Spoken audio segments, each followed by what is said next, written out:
Persephone of Eleusis by Clare Winger Harris. Preface and Chapter 1 at the Hot Gates. Preface. In this tale of Greece in the 5th century BC, fact and fiction are so closely intervolved that a detailed explanation of their respective boundaries would be both tedious and superfluous. Suffice it to say that I have with reluctance departed from history only when the narration of the personal affairs of the characters made it necessary to do so. The difficulty of accurate adherence to historical facts seems insuperable. C.W.H. Chapter 1 at the Hot Gates. In gay hostility and barbarous pride, with half mankind embattled at his side, great Xerxes comes to seize the certain prey, and starves exhausted regions in his way. Samuel Johnson. The reddening glow of an evening sun was shed upon the little town of Anthela in Locris, as Zopyrus, a young Persian officer in the army of Xerxes, passed quickly from the shadows of the temple to Demeter into the narrow street. In his general bearing and physique he was truly a Persian, large of frame, broad of shoulders, with a proportionally small but well-poised head. But the tight clusters of blonde curls, clear blue eyes, and sensitiveness of mouth were not distinguishing traits of Persian parentage. There was a seriousness in his expression far in advance of his years, which may have numbered 24. As he walked with swinging gait towards the Persian encampment, he turned his gaze in the direction of the ridge of Oeta, whose northern slope, silhouetted against the ruddy glow of an evening sky, approached the Malic Gulf. At any other period in his life, the beauty of his surroundings would have called forth his admiration, but the scenes of the past 2 days, which had been here enacted, had completely quelled the natural aesthetic tendencies of his soul.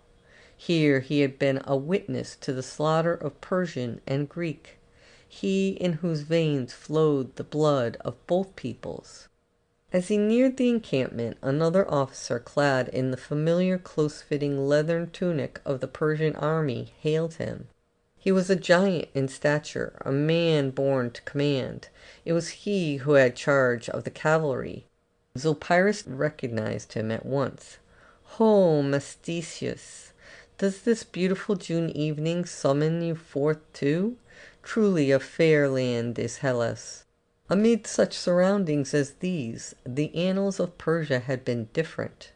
By this time darkness had descended, and as Masistius surveyed the landscape, an exclamation of spontaneous admiration burst from his lips. Soldier though he was, and unused to the gentler phases of life, Oeta cast its purple shadows across the Malic Gulf, whose waters now reflected countless stars, and in the shrubbery about the 2 soldiers were heard the mournful notes of the little owls, so common in this strange land. Occasionally the call of birds of prey grated on their ears, and brought their minds to the loathsome fact that amidst all this entrancing loveliness of nature, death had come to hundreds of their countrymen and allies. "Friend Zopyrus, although I am a soldier through and through, I am not blind to the beauties of this land of Greece. But sterner things brought me out tonight. I came to summon you to the presence of the king who wishes to speak with you. Artabazus and I were in the royal tent talking over the plans of the morrow when Xerxes suddenly commanded a slave to summon you to his presence. The order took both Artabazus and myself quite by surprise, for we have not been blind to the fact that Xerxes has avoided you since the very beginning of this campaign. Why he should do so, I cannot imagine. It has always seemed to me that the king has quite overlooked the physical prowess and ability of his cousin Zopyrus." Zopyrus shrugged his shoulders. "True, my father was Artaphernes, satrap of Sardis, and brother of Darius Hystaspes. But you must remember my mother was only a Greek from Miletus, although her parents were both Athenians of noble blood. But you can subdue the Greek within you, for surely the influence of your royal father is stronger, said Masistius. Zopyrus turned his gaze to the bejeweled vault of heaven. A lie is an unpardonable sin to a Persian, and to that extent Zopyrus displayed his parental heritage. But there rose before his eyes the vision of a beautiful woman with classic features, whose last words to him before her death had been, "Zopyrus, it is my earnest desire that sometime you go to Greece, to Athens, and there acquire some of the culture of that freedom-loving people in that fair land. Here in Persia you will always be the victim of Oriental despotism." As he grew older, Zopyrus realized that his mother's words and the past influence of her life had been instrumental in causing him to hate not only the vainglorious idolatry of the Persian court, but the weakness, licentiousness, and tyranny of the Persian king. Zopyrus looked again at his companion. "I will go at once to Xerxes," he said, completely ignoring the other's remark. The tent of Xerxes was in the center of the encampment to ensure its protection in case of an unexpected attack from the enemy. An Ethiopian slave parted the hanging folds as Zopyrus approached and held them as he passed into the interior. Seated upon a throne covered with richly woven tapestry and surrounded by slaves and courtiers sat the monarch of Persia. Zopyrus never knew in what mood he would find his royal cousin. At times the king was most amicably inclined toward his subjects, upon which occasions he lavished upon them generous gifts. At others, the punitive aspect of his authority was made evident, and his dependents were punished out of all due proportion to their offenses. Xerxes' eyes followed the noble figure of his cousin with impatient tolerance as the latter bowed and performed the customary greetings. "Where were you previous to your meeting with Masistius?" questioned the king abruptly. "In the town of Anthela," was the reply. "Is there not a temple to that pagan goddess Demeter there?" "I believe so." "Well, stay away from such temples, except for the purpose of destroying them. By the way, Sicinus," he called, summoning a slave, "take that rascal Tyrastiades, who tried to desert today, and give him 40 lashes. Xerxes turned again toward the son of Artaphernes, whose splendid physique and heroic mien summoned his reluctant admiration. Here, he realized, were unlimited possibilities for his army, for he sincerely believed Zopyrus to be a braver man than Mardonius or Artabazus, though he was many years their junior. Then, too, he had respect for the independent air of this cousin, who did not dog his footsteps with flattering remarks and hints for the promise of favors at the close of the war. So it was with a more deferential air that the politic Xerxes addressed his next remarks to his cousins. "Zopyrus, you are too big a man to be in command of only 100 soldiers.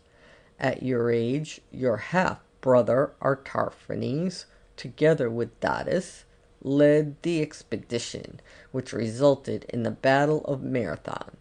If at the close of this battle with the Greeks in this pass you prove your valor, you shall be placed in command of 1,000 men. Also, I will allow you to choose among the fairest maidens of the kingdom for a wife. And for exceptional bravery, I will give you a satrapy." All eyes were turned to Zopyrus, who acknowledged his king's favor with a slight bow. "I bear in mind," continued Xerxes, "that your mother was a Greek, though she was a lawful wife of your father. It is this taint of blood that has stood in the way of previous honors. But with courage such as becomes the son of a noble Persian, you may be able to make me forget completely the plebeian maternal blood." Anger, such as had never before been experienced by Zopyrus, surged within him at this insult to his mother's memory. But he held it in subjection, merely bowing stoically before the ruler.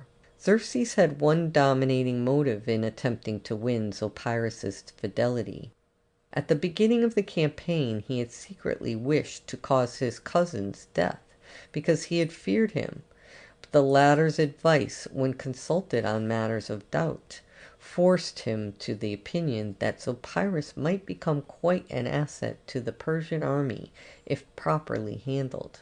That he, Xerxes, had failed in this he did not know. At this moment the slave who stood at the entrance to the royal tent approached his master with these words: "O most noble king, a Greek soldier waits without and would have word with you alone." "Bid him enter," was the monarch's response. The courtiers quickly withdrew by a rear exit, Zopyrus passing out last. Moved by a sudden impulse and unnoticed, he quickly and silently re-entered the tent and stood a few feet behind the throne in the shadows. The canvas at the front entrance parted, admitting the figure of a Greek soldier. He had removed his helmet and left his shield and javelin without in respect to the Persian monarch. Armed only with his short sword, and wearing the characteristic scaled cuirass and leather greaves of Greek military dress, he presented an interesting sight to both Persians. His head was uncovered, displaying the artistic hairdress worn by the young men of Athens and Sparta. Long thick braids were crossed at the back of his shapely head and fastened together with a jeweled pin in front. From beneath the braids his brown hair lay in soft waves around his temples. His face was fair, almost a degree of effeminacy, and his figure of average height indicated graceful outlines, even though concealed by the armor he wore. He addressed the king. "O Xerxes, king of the Medes and Persians, and would-be conqueror of the world, I come to you with a message of greatest importance. For 2 days your brave soldiers have met defeat at the hands of the Greeks at the entrance to the pass of Thermopylæ.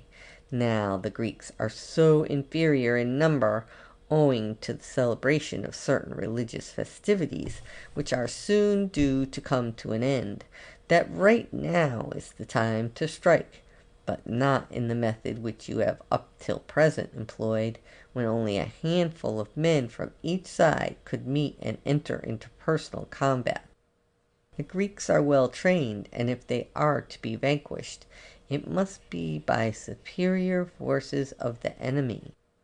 The king, with offended dignity, clutched the arms of his throne and raised himself, crying out in angry tones, "Am I to have a Greek tell me that my army lacks the military discipline of the Greeks?" Here he rose with an exaggerated attempt at majesty. "Behold, O Greek! Zeus himself, in the form of an earthly monarch, comes to lead the whole race of mankind to the destruction of Greece." To Zopyrus's amazement, as he stood a silent and unobserved figure in the shadows, as well as to the amazement of Xerxes himself, the Greek did not tremble at the king's words. An amused expression, not without disdain, passed over his fearless countenance. Xerxes' face became purple with rage. "Out of my sight, grinning fool of a Greek!" he roared, "before I have your tongue cut out for your insolence." Zopyrus stood rooted to the spot in horror, but the graceful, unemotional figure of the Greek remained unchanged. To Zopyrus it seemed an eternity before the young man spoke, but in reality it was almost immediately. He drew nearer the throne by a couple of paces, and Zopyrus feared for his life in that proximity to the wrathful monarch. "Listen, O Xerxes, if you would succeed in overwhelming your foes, you must attack them from behind. But this you cannot do, since you are unacquainted with this wild, impassable country. I am a native Malian, and well acquainted with this locality. If you could make it worth my while, I could show you a mountain pass that would lead you to the rear of Leonidas's army unobserved." While the Greeks were speaking, Xerxes' expression gradually changed from malice to pleased attention. "And suppose, friend Greek, I do not permit you to leave unless you reveal to me this pass?" The Greek smiled. "It is impossible to simply tell of this secret way, for it is beset with many dangers, such as almost impenetrable growths of underbush, and impermeable morasses, and almost inaccessible cliffs. A native guide is absolutely essential, and I am that guide, who will receive my pay before the journey commences." The king nodded in affirmation and sank back, quite dazed from the effect of the interview. The Greek was still unmoved and continued, "I will lead your army tomorrow night, as it is safest to travel under cover of darkness. We shall probably reach the other side of the pass at a very favorable time of day, when the marketplace of the town is filling. I will meet you here tomorrow at sunset in Persian uniform, and except to your most important commanders, I wish to remain unknown. Till then, O Zeus, farewell." He passed quickly out of the bewildered kingly presence, and Zopyrus took advantage of this moment to make a hasty and unseen exit at the rear of the royal tent. End of chapter 1.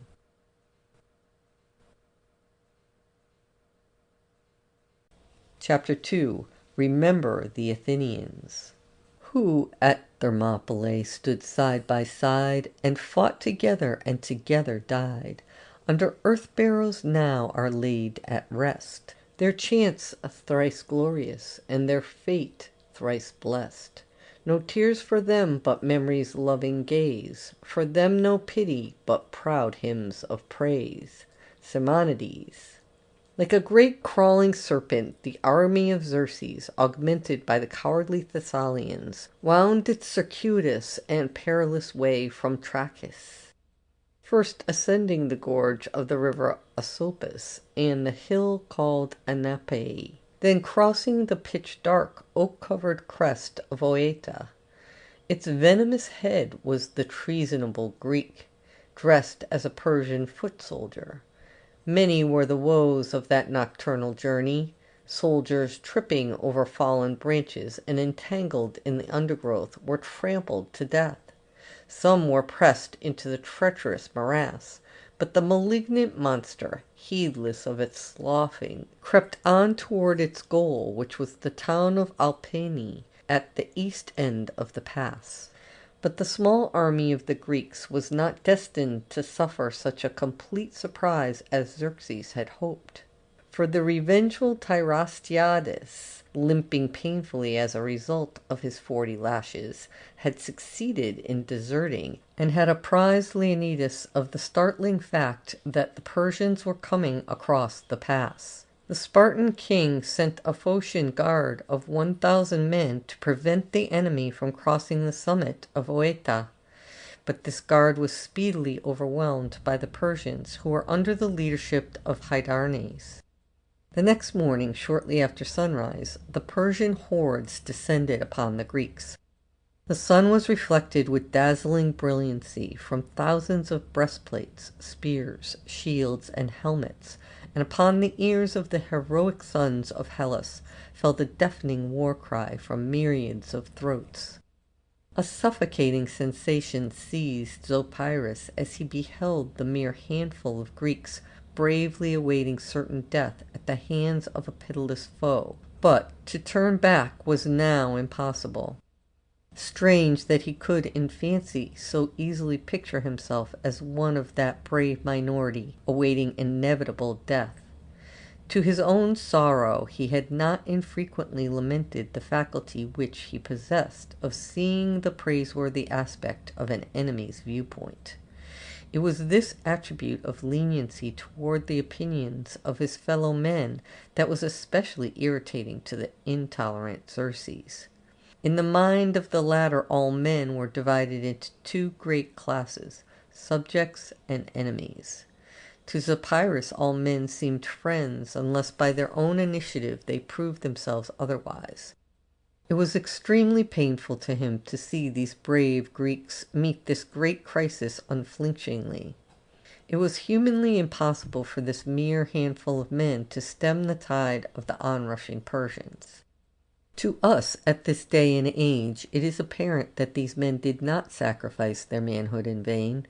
The result of any noble act is never lost.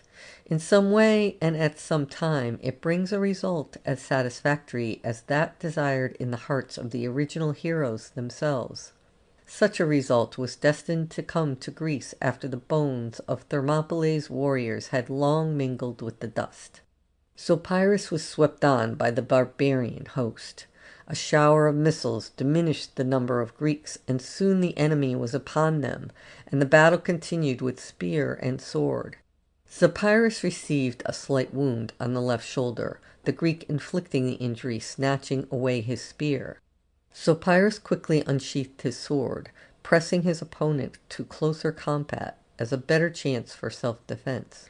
The two fought long over the bodies of Persian and Greek, who now lay in inevitable amity beside their once ruthless foe. At length the Greek, who was little more than a boy, weakened perceptibly, and in an unguarded moment Zopyrus's sword disappeared up to the hilt. As the lad fell, his helmet rolled off, revealing a countenance of incomparable beauty, deep-set eyes, brows that nearly met above a straight nose, refined mouth, and a contour of cheek and chin that was flawless. All this was revealed to Zopyrus in a second's time, but it left an indelible impression on his mind. As he pressed on, he felt that the horrors of war were crazing him, and his soul cried out against the awful brutality of it. With the slaughter of the 300, the gateway to central Greece had now been forcibly opened, and Xerxes, in imitation of his father's avenging words, cried out, "Remember the Athenians!" A journey of about 6 days lay between the Oriental despot and his ultimate goal, the city of Athens. So with prancing steeds, waving plumes, glittering arms, and triumphant shouts, the Asiatic legions resumed their deleterious course. The morning of the 3rd day found the army within sight of Mount Parnassus. With rapt gaze, Zopyrus beheld the softest sculpture of cliff and peak against a cerulean sky. Upon yonder lofty summit dwelt the Muses, those daughters of Zeus who preside over the aesthetic and intellectual aspirations of man. It seemed to Zopyrus that surely now but one muse, Melpomene, occupied that pinnacle, and with mournful gaze beheld the invasion of this fairest of lands. In accordance with the order of Xerxes, all faces were turned in the direction of Delphi, in spite of a report that the oracle of Delphi had prophesied that Apollo would protect his sanctuary. Through a gorge at the foot of Mount Parnassus might Melpomene have seen the multitudes of Asiatic troops pursue their nefarious journey. Suddenly peal after peal of thunder reverberated from the apparent calm of a midsummer sky. Then great crags from the mountain were loosened and rolled down upon the army, which fled in wild terror, abandoning its attempt to plunder Delphi. So did Apollo protect his shrine, but fortune did not so favor the citizens of Thespiae and Plataea in Boeotia, both of which were ravaged, and those citizens who would not join the Persian forces were put to death. At length, on the 5th day, the army camped at nightfall outside of Athens. It was a beautiful, intense, dark blue Athenian night, in which heaven's vault seemed to blaze with innumerable jewels. Zopyrus sat at the door of his tent, deep in his own thoughts. An army during its marches and battles must think, talk, and act as one being, and that one subservient to its leader. But who shall say in the stillness of evening each living entity which comprises that vast unit shall not have his individual dreams, and those thoughts which render him distinct from every other living being? And Zopyrus, as he sat in the darkness, thought of Athens and of his mother. What would she think if she knew he was approaching Attica's stronghold as a plunderer and devastator? Conflicting emotions surged within his soul. Once again it seemed to him that he was in the far-off Hermus Valley, strolling by the little stream of Pactolus, and by his side was the austere Artaphernes, whose stern visage was turned toward him with an expression of paternal rebuke. The vision faded, leaving him troubled and sore at heart. That night Zopyrus had a dream. It seemed to him that his father appeared and beckoned silently to him to follow, and that he wonderingly rose and obeyed. When they were out in the open, Artaphernes, who Zopyrus noticed was fully armed, pointed with his saber toward Athens and repeated the memorable words of Darius, "Remember the Athenians." Suddenly the shade of his mother appeared to the right.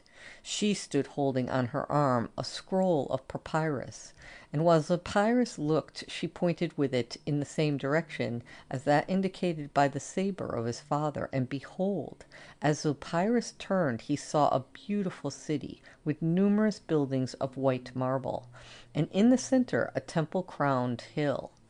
In the streets were many busy people hurrying to and fro. Some talked from the temple steps, while the populace listened. Some vied with each other in various physical sports, and others sold the produce of the soil in the bustling marketplace. But whatever their occupation, they represented a happy and contented democracy. Marveling at this vision, Zopyrus turned to his father and noticed that the saber now pointed to the east. Following the direction of its keen blade with reluctant eyes, Zopyrus beheld another city more gorgeous, but totally lacking in the refined beauty which characterized the city which lay to the west. The buildings of this eastern city possessed a massiveness and grandeur that inspired the beholder a profound awe. Upon the throne in the magnificent palace, and surrounded by a court retinue, sat a tyrant to whom all bowed in servility. On the streets the people moved and worked en masse. There was no individuality, no differentiation, for these people were victims of an oriental despotism. When Zopyrus opened his eyes, the palace and the toiling people had vanished, and so likewise had the vision of the peaceful republic. The Persian father and Greek mother no longer stood before him. The youth knew that this dream represented the Persian and the Greek at war within himself for the supremacy. When the morning broke, the camp was astir at an early hour, for this was to be the day of days. Zopyrus was awakened by the stamping and neighing of horses, the rattle of arms, and the jocular voices of his comrades. "Wake up, Zopyrus!" cried a friendly voice. Zopyrus saw his friend Masistius leaning over him. "Xerxes bids us avenge the burning of Sardis today," continued Masistius. "His words to all his officers this morning are, 'Remember the Athenians.'" "His advice to me is quite unnecessary," replied Zopyrus, "for I cannot forget them." End of chapter 2. Chapter 3. The Defense on the Acropolis. Dim is the scene to that which greets thee here, prompting to worship, waking rapture's tear. Yes, rise, fair mount, the bright blue heavens to kiss. Stoop not thy pride, august Acropolis. Nicholas Mitchell. The city of Athens was seething with excitement, for the news had just been received that the Greek soldiers had been unable to hold the pass of Thermopylæ. The streets were filled with groups of agitated old men, women of all ages, and children who seemed no longer capable of being controlled by reason. Weighted down by the burdens of their personal property, they prepared to flee. But whither? In the center of a group near the Areopagus, at the foot of the Acropolis on the northwest, were gathered about 50 men, women and children intently listening to the counsel of one to whom they turned at this time. He was a man of venerable countenance, flowing beard, and wore a white chiton with a handsomely embroidered Greek border. "My friends," he was saying, "let us make haste to the top of the Acropolis, there to defend our temples and to seek refuge within the wooden wall."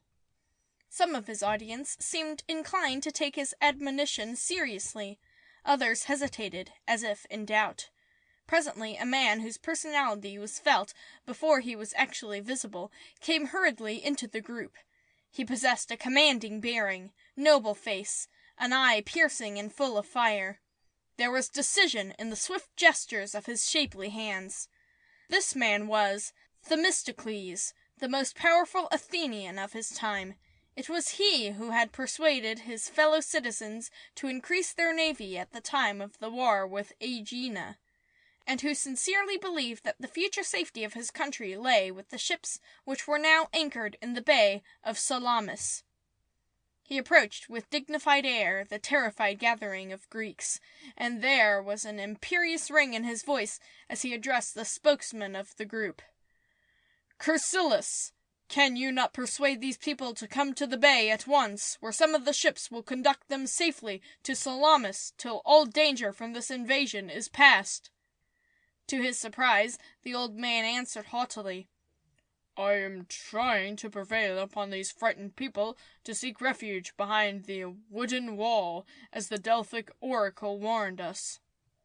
"The wooden wall," shouted Themistocles, "is not the pelasgic wall which surrounds the top of the Acropolis. It is a wall of ships, and by this means alone will the people of Athens find refuge. Come," he cried, turning away, "all who wish to live to see the accursed foreigners expelled forever from Greece, follow me to the protection of the wooden wall." "And all who are brave enough to defend their city," cried the old man, still firm in his conviction, "follow me to the protection of the wooden wall." There was a division of opinion at the last moment, Themistocles winning nearly half of Chersilis's former followers. Clinging tightly to Chersilis's hand as they ascended the steps of the Acropolis was a young girl possessing exceptional charm of face and of personality. The usual clearness of her blue eyes was dimmed with tears, and the customary curve of her smiling lips had vanished. Upon her luxuriant brown hair the sun revealed gleams of gold. She was clad in a white garment which hung in graceful folds from her shoulders. Over this was slipped a kulpos, plaited at the waist. Her neck and arms were bare except for a necklace and bracelets of silver. The white of her dress and ornaments brought out in favorable contrast the healthful pink of her youthful face. "Dear Chersilis," the girl was saying, "I shall think of you as my father, while my own dear father is preparing to fight the Persians in the bay. He fought bravely at Marathon, and I do not believe the gods will see him defeated at Salamis. My uncle, too, is in command of one of the ships." "It is possible that with such brave men as we possess on our side, the victory will be ours," said the elder. "But remember the words of the oracle at Delphi. Although there have been some differences of opinion as to the meaning of the words of the oracle, to me it is quite clear that our city should be defended from its sacred hill. I'm not criticizing your father, nor Themistocles, nor others like them who seem sincere in their belief that our land will be saved by a battle upon the water. However, your father left you in my care, and I shall do what I deem best for your safety." A faint smile flitted across the girl's face. "Did it ever occur to you, Chersilis, that the words of the Delphic oracle are usually vague and ambiguous? Come, be frank. Do we not all try to interpret its prophecies to our individual satisfactions? Take, for instance, Themistocles, whose one obsession ever since he has risen to a place of prominence has been to increase our navy. It is natural that he should desire to bring his beloved navy into use at the first possible opportunity. Then again, let us consider you, dear Chersilis, and I mean no offense whatsoever. Your sister served many years as a priestess of Athena, performing her duties with others in the temple of Athena on this Acropolis. Then, too, you have lived in Athens longer than has Themistocles. The city itself, and above all its templed hill, the very nucleus of Athens, are dearer to you than relatives of whom you now have none surviving." The old man looked sadly at the girl, and turned his face away to hide a tear. He was deeply affected by her words, and the sincerity of her manner, but he did not wish to betray his emotions. With an effort at severity, he said, "My daughter, you do unwisely to ridicule the divine oracle of Apollo. The words it utters are not, as you say, ambiguous, but so fraught with significance that we mortals are incapable of full comprehension. We do our best to interpret the will of the god through his agents, and perhaps at best we can only guess what revelations he makes concerning the future. But it is unseemly in a maiden of your years to criticize our divine source of revelation." They were now at the top of a long flight of broad steps, and stood 150 feet above the level of the city. In the distance, through an atmosphere of unusual clarity, they beheld to the south and east isolated peaks which, though apparently devoid of vegetation, possessed a beauty of color and contour that was enchanting. It was the time of the year when the Etesian winds came from across the blue Aegean, and the whole fair land of Greece smiled under the magic touch of the goddess Demeter. The faithful band of Chersilis's followers passed through the gateway of the Pelasgic wall and stood in front of a large rectangular building, the temple of Athene Polias. Upon a pediment of this temple was a grotesque serpent in relief, painted and gilded to a dazzling brightness. Processions of priests and priestesses, with conventional headdress and stereotyped smile, formed a frieze which adorned the entablature. A figure in relief of Theseus, carrying across his shoulders the Marathonian bull, aroused in these, his supposed descendants, a renowned courage to protect their threatened city. They made ready for use what few weapons of defense they had among them, then retired to the temple to pray for the safety of Athens. "My daughter," said old Chersilis, "pray to Ares that our soldiers may be possessed of unusual valor and courage in the coming conflict, and pray to Athena that our generals may wisely direct the approaching battle." "Father Chersilis," replied the maiden, "I always pray to one god. You may call him Zeus if you wish, but he is all-powerful, and in his hands alone rests the fate of Greece." "Hush, my child," said the aged one, horrified. "Will you call down the wrath of the goddess in whose temple you now stand? Will you not pray to Athena?" Before the girl could reply, a young cripple, who, because of his affliction, had been unable to join his friends in the defense of his land, hobbled into the temple. "They are coming! They are coming!" he cried, pointing with trembling finger to the west. The refugees, looking in the direction indicated, beheld on the distant horizon a mass of purplish nimbus, which, as it gathered momentum, gradually took the definite shape of a vast, glittering army of horsemen and foot soldiers. Petrified with terror, they stood watching the approaching multitude, which swept relentlessly toward them, a great human deluge. "Quick! Gather rocks and stones and pile them near the wall. The ascent is steep, and few can attempt to scale it at a time. We can easily hold them back from the steps with these stones till our soldiers at Salamis return to our aid." Chersilis forced an air of bravado to encourage his countrymen, but his heart sank as he beheld the barbarian host. For a brief space the maid's doubt as to the wisdom of the oracle also took possession of him, but only for a moment. He thought, "When all else fails, Athena will protect her sanctuary, and we can find refuge there." Soon the oscillating wave of humanity was beneath them. A voice from below rang out clearly above the clash of weapons. "I represent, O Athenians, one of the banished Pisistrati from this fair city. I beg of you, surrender your city to this world conqueror, and save your holy places from pillage."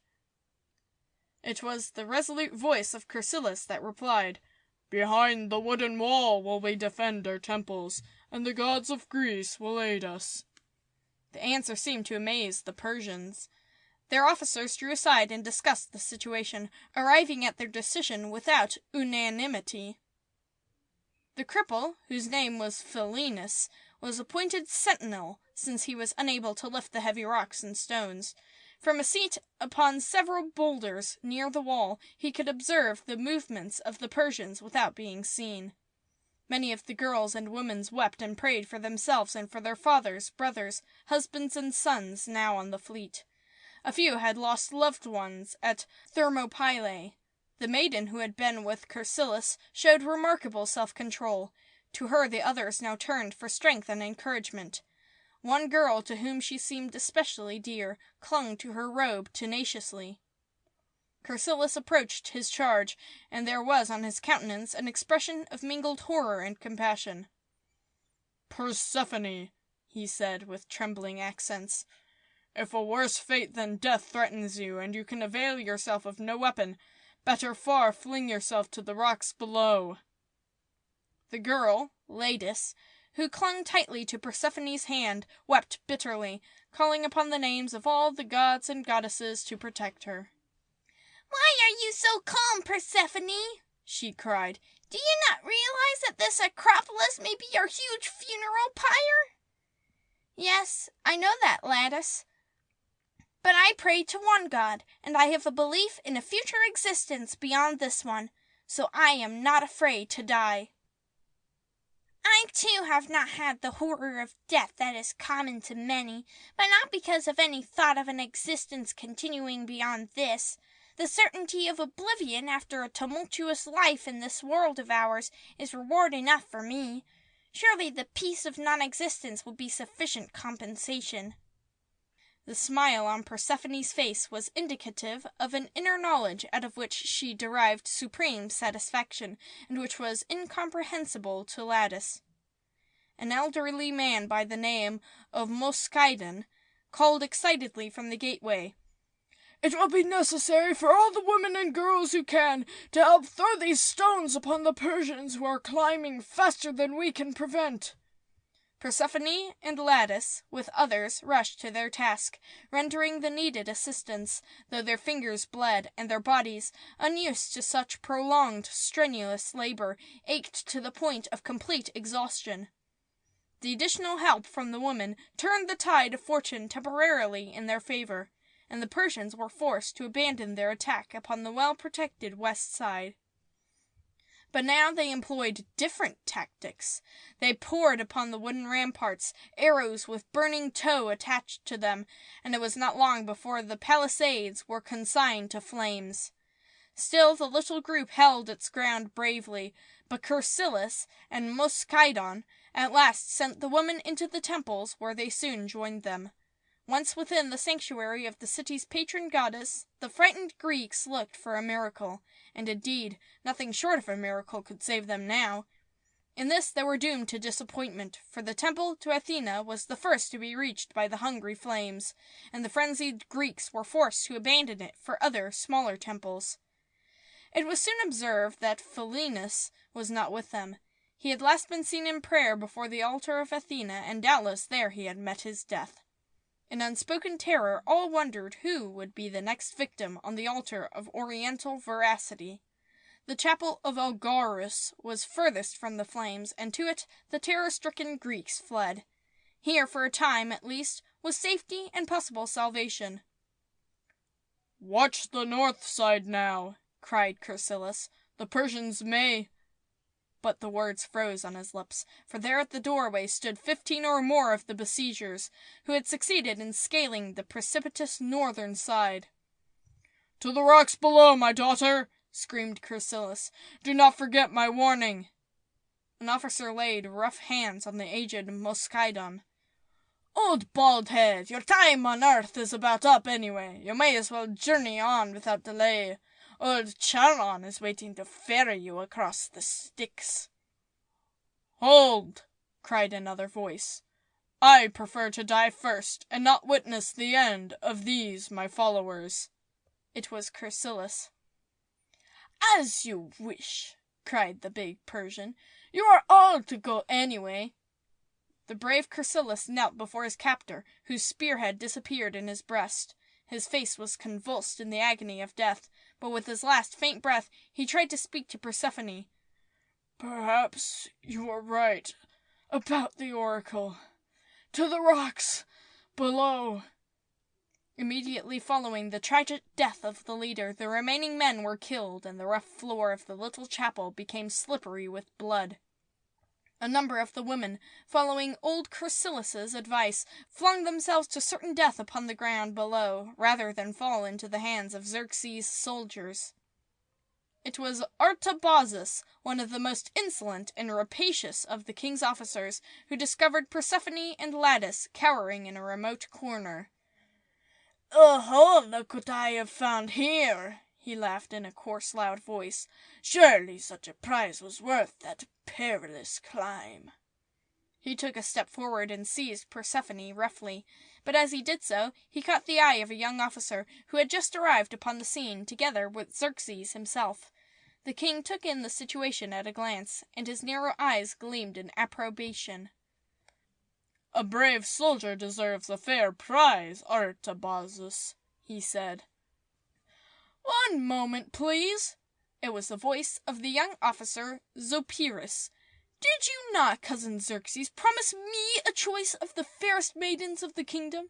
This land of Greece is now a part of your kingdom, O mighty conqueror, and out of it I choose the maiden whom Artabazus now holds." "It is all one with me," cried the impatient monarch. "Artabazus shall have the other maid." Zopyrus stepped forward and took the half-unconscious form of the beautiful girl in his arms, and amid the coarse jests and ribaldry of the Persian soldiery, fled with his burden to the city below. End of Chapter 3. Chapter 4. The Miracle of Salamis. First from the Greeks a tuneful shout uprose. Well-omened and with replication loud leaped the blithe echo from the rocky shore. Fear seized the Persian host, no longer tricked by vain opinion. Not like wavering flight billowed the solemn paean of the Greeks, but like the shout of men to battle urging, with lusty cheer. Aeschylus. The Persian forces were now turning from the Acropolis, and, drunk with victory, were scattering over the city. Dwellings were plundered and burned, and a few wild-eyed Greeks, who had remained to guard their valuable possessions, fled in mad confusion, but were overtaken by the ruthless enemy, and slaughtered. Zopyrus' one desire was to leave behind him the horrors of massacre and conflagration. With great difficulty, he forced his way through jostling crowds of demoniac soldiers, who, upon recognition of his uniform and insignia, stayed their impulse, which was to murder any who did not take part with them in the destruction of the city. The heat of a noonday sun shone upon a scene unparalleled in the gruesome aspect which it presented. Zopyrus turned his face to the west, for in this direction the Persians did not go. Their fiendish work was in the heart of the once glorious city which lay to the north and east. Many, too, were pursuing a southwest course in the direction of the Bay of Phalerum, where the Persian navy had its headquarters. As Zopyrus trudged onward, the limp form of the Greek girl in his arms, he noticed that the road which he had chosen, though now deserted, was of unusual width and well paved. The dazzling heat, reflected from the white pavement, became oppressive, and it was with a feeling of ineffable joy that he saw to the right the cool green shadows of an olive grove. Looking back between the gnarled trunks of two large trees whose branches were entwined in serpentine fashion, he beheld the Acropolis, topped with its smoldering ruins. Once within the cool recesses of the grove, he deposited his burden, and as he did so, he received a shock. Where before had he beheld those identical features in the relaxation of death?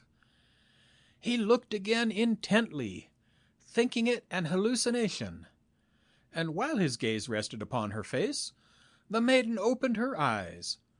With a look of unspeakable horror she recoiled, then, as quickly, turned her face in his direction, her features expressing amazement.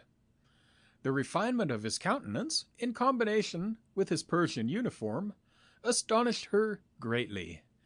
She marveled at his attitude of reserve. His gaze met hers and held it with an impelling magnetism, till she dropped her eyes in confusion.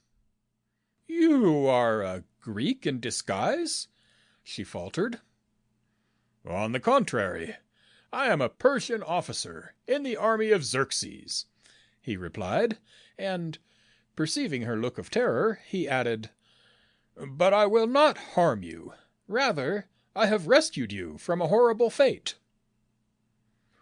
"And I am truly grateful, but I am puzzled as to why you should care to do that for me, a daughter of the enemy." "The motives of a Persian are not always altogether base," he replied somewhat coldly. "1,000 pardons," she beseeched. "I am greatly indebted to you for your kindness, but my people have suffered horribly at the hands of yours, and surely you cannot wonder at my attitude." "No," he replied more gently, "I do not blame you, but I am glad to prove to you that Ahura Mazda may be as deserving of worship as Zeus." To his surprise, the suspicion of a smile flitted across her face. Was this bewitching Athenian maiden mocking him? Her features were again serious as she said, "Ahura Mazda and Zeus are one. There is one all-powerful god, and compared with him, the others are quite insignificant." "You believe that?" he asked with fresh interest. "I had supposed polytheism to be the unshaken belief of the Greeks." "Of the majority, that is true," she replied seriously. "But many of us, while performing the rites due our gods and goddesses, send our prayers to a deity who is above the petty jealousies of the gods of Olympus. It was a prayer to that deity which saved me from a tragic fate on the Acropolis." He looked at her with a new interest. Not only did he consider her very beautiful, but he was surprised to find her possessing more intellect than was usual among the Persian girls of his acquaintance. He knew, too, that the Greek women were educated to be principally homemakers, and that, beyond the duties of wives and mothers, their training was somewhat deficient. Therefore, he was not a little amazed that this maid of Athens could express her views on religion with the assurance of a man. "If a prayer to the deity saved you, can not another such prayer save your ships there at Salamis?" he asked, but so kindly that she did not resent his question. "Let us go to the shore," she cried eagerly, "and there I shall pray that success may come to my poor fellow countrymen, who know that their beloved city lies in ashes." As they ascended the ravine, which intersects the range of Mount Igaleus, and gazed beyond toward the low hills which lay like purple velvet, fold on fold, it seemed to the man and the maid that hatred and warfare must be altogether odious to a god who had created such beauty. And it seemed to them that man, the crown of his creation, was not fashioned for the murder of his fellows, or to perish on the bloody field of battle. They passed numerous sanctuaries and temples, whose white pillars stood like silent ghosts, hiding amid the dark foliage of shady groves, or half concealed behind some grassy hillock, but always the great vault of the universal temple impressed upon them their common beliefs. At length, from the top of a woody eminence, they beheld the silvery sheet of the Bay of Salamis, dotted with the Greek triremes. "Let us take this wooded path to the south," suggested Zopyrus. It will take us to the shore at a point considerably north of the Persian forces and out of the danger of meeting any chance pedestrians to Eleusis." Persephone had explained that the road which they had travelled up to this point was indeed the sacred way which led from Athens to the city of Eleusis, where there was a temple dedicated to the worship of Demeter and of Dionysus. "Many of my friends are now on yonder island," said Persephone, pointing in the direction of the mountains of Salamis, which girdled the bay. "Why were you not with them in this time of peril to your city?" asked the Persian. "Because my father, who is out there with the Greek fleet, left me in the care of an old friend, Chersilas, who believed that Athens could be saved by defending the Acropolis. My father will be frantic with grief when he hears of the fate of Athens, for he lost a son, my twin brother, in the battle of Thermopylæ. My brother Phallus was considered too young to fight, and was refused permission to join the naval forces when he applied to Eurybiades, the commander of our fleet. So he united with the Spartans under King Leonidas, and, as you know, not one of the 300 soldiers escaped death." Zopyrus was too overcome with emotion to trust himself to speak. Like a flash, the association of her lovely face, as she lay passive in his arms, with that other face, so strangely similar, was made clear. His had been the hand that had laid low that youth just on the threshold of manhood, and caused sorrow to the brave father and the devoted sister. In his mind he lived over again that period of mental anguish preceding the battle of Thermopylæ. Then, once again, as in the heat of battle, he saw before him the handsome face of the Greek lad as he lay at his feet in the peace of death. Oh, it was unbearable. He passed his hand across his eyes as if to shut out the haunting vision, and lo! as he drew his hand away, the same face was before him still, only now it appeared in the fresh vigor of life. As they followed the course of the little bypath, she noticed his sudden silence, and wondered if it were possible that he felt any sorrow that a Greek soldier, though her brother, had met death in the pass of Thermopylæ. No more words passed between them, until they stood side by side on a small promontory, the bay reflecting the glory of an afternoon sun at their feet. Persephone stood, shading her eyes and looking eagerly toward the Greek triremes, as if she hoped even at that distance to be able to discern a familiar figure on board. It was with new emotions that Zopyrus watched the slender form of the girl silhouetted against a horizon of water and sky, like a sylph limned on gauze. She was clad in the flowing, white, sleeveless chiton of the women of higher caste, with a plaited kolpos, giving a puff effect at the waist.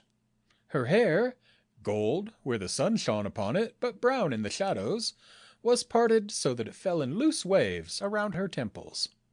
At the back, low in her neck, it was gathered in a soft Psyche knot. Her nose was typically Greek, straight and thin, and the perfect contour of cheek and chin was the same that Zopyrus had observed in the slain lad at Thermopylæ. "Just so have the opposing fleets lain for days," she cried. "That is the position in which they were when news was received at Athens that Aristides had arrived from Aegina, whither he had been banished." "Do you think the Greek fleet would do well to strike first? Why not wait for the Persians to take the initiative?" Zopyrus asked. "Do you think I will tell you, a Persian, what I think?" she cried angrily. He thought she was going to leave him, but in that he was mistaken. She walked a few paces away, still gazing with shaded eyes toward the triremes.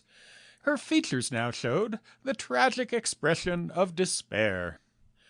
Themistocles had told the Athenians that the Peloponnesians might withdraw their ships, and this, Persephone knew, would mean victory to the Persians and Asiatic rule in Greece.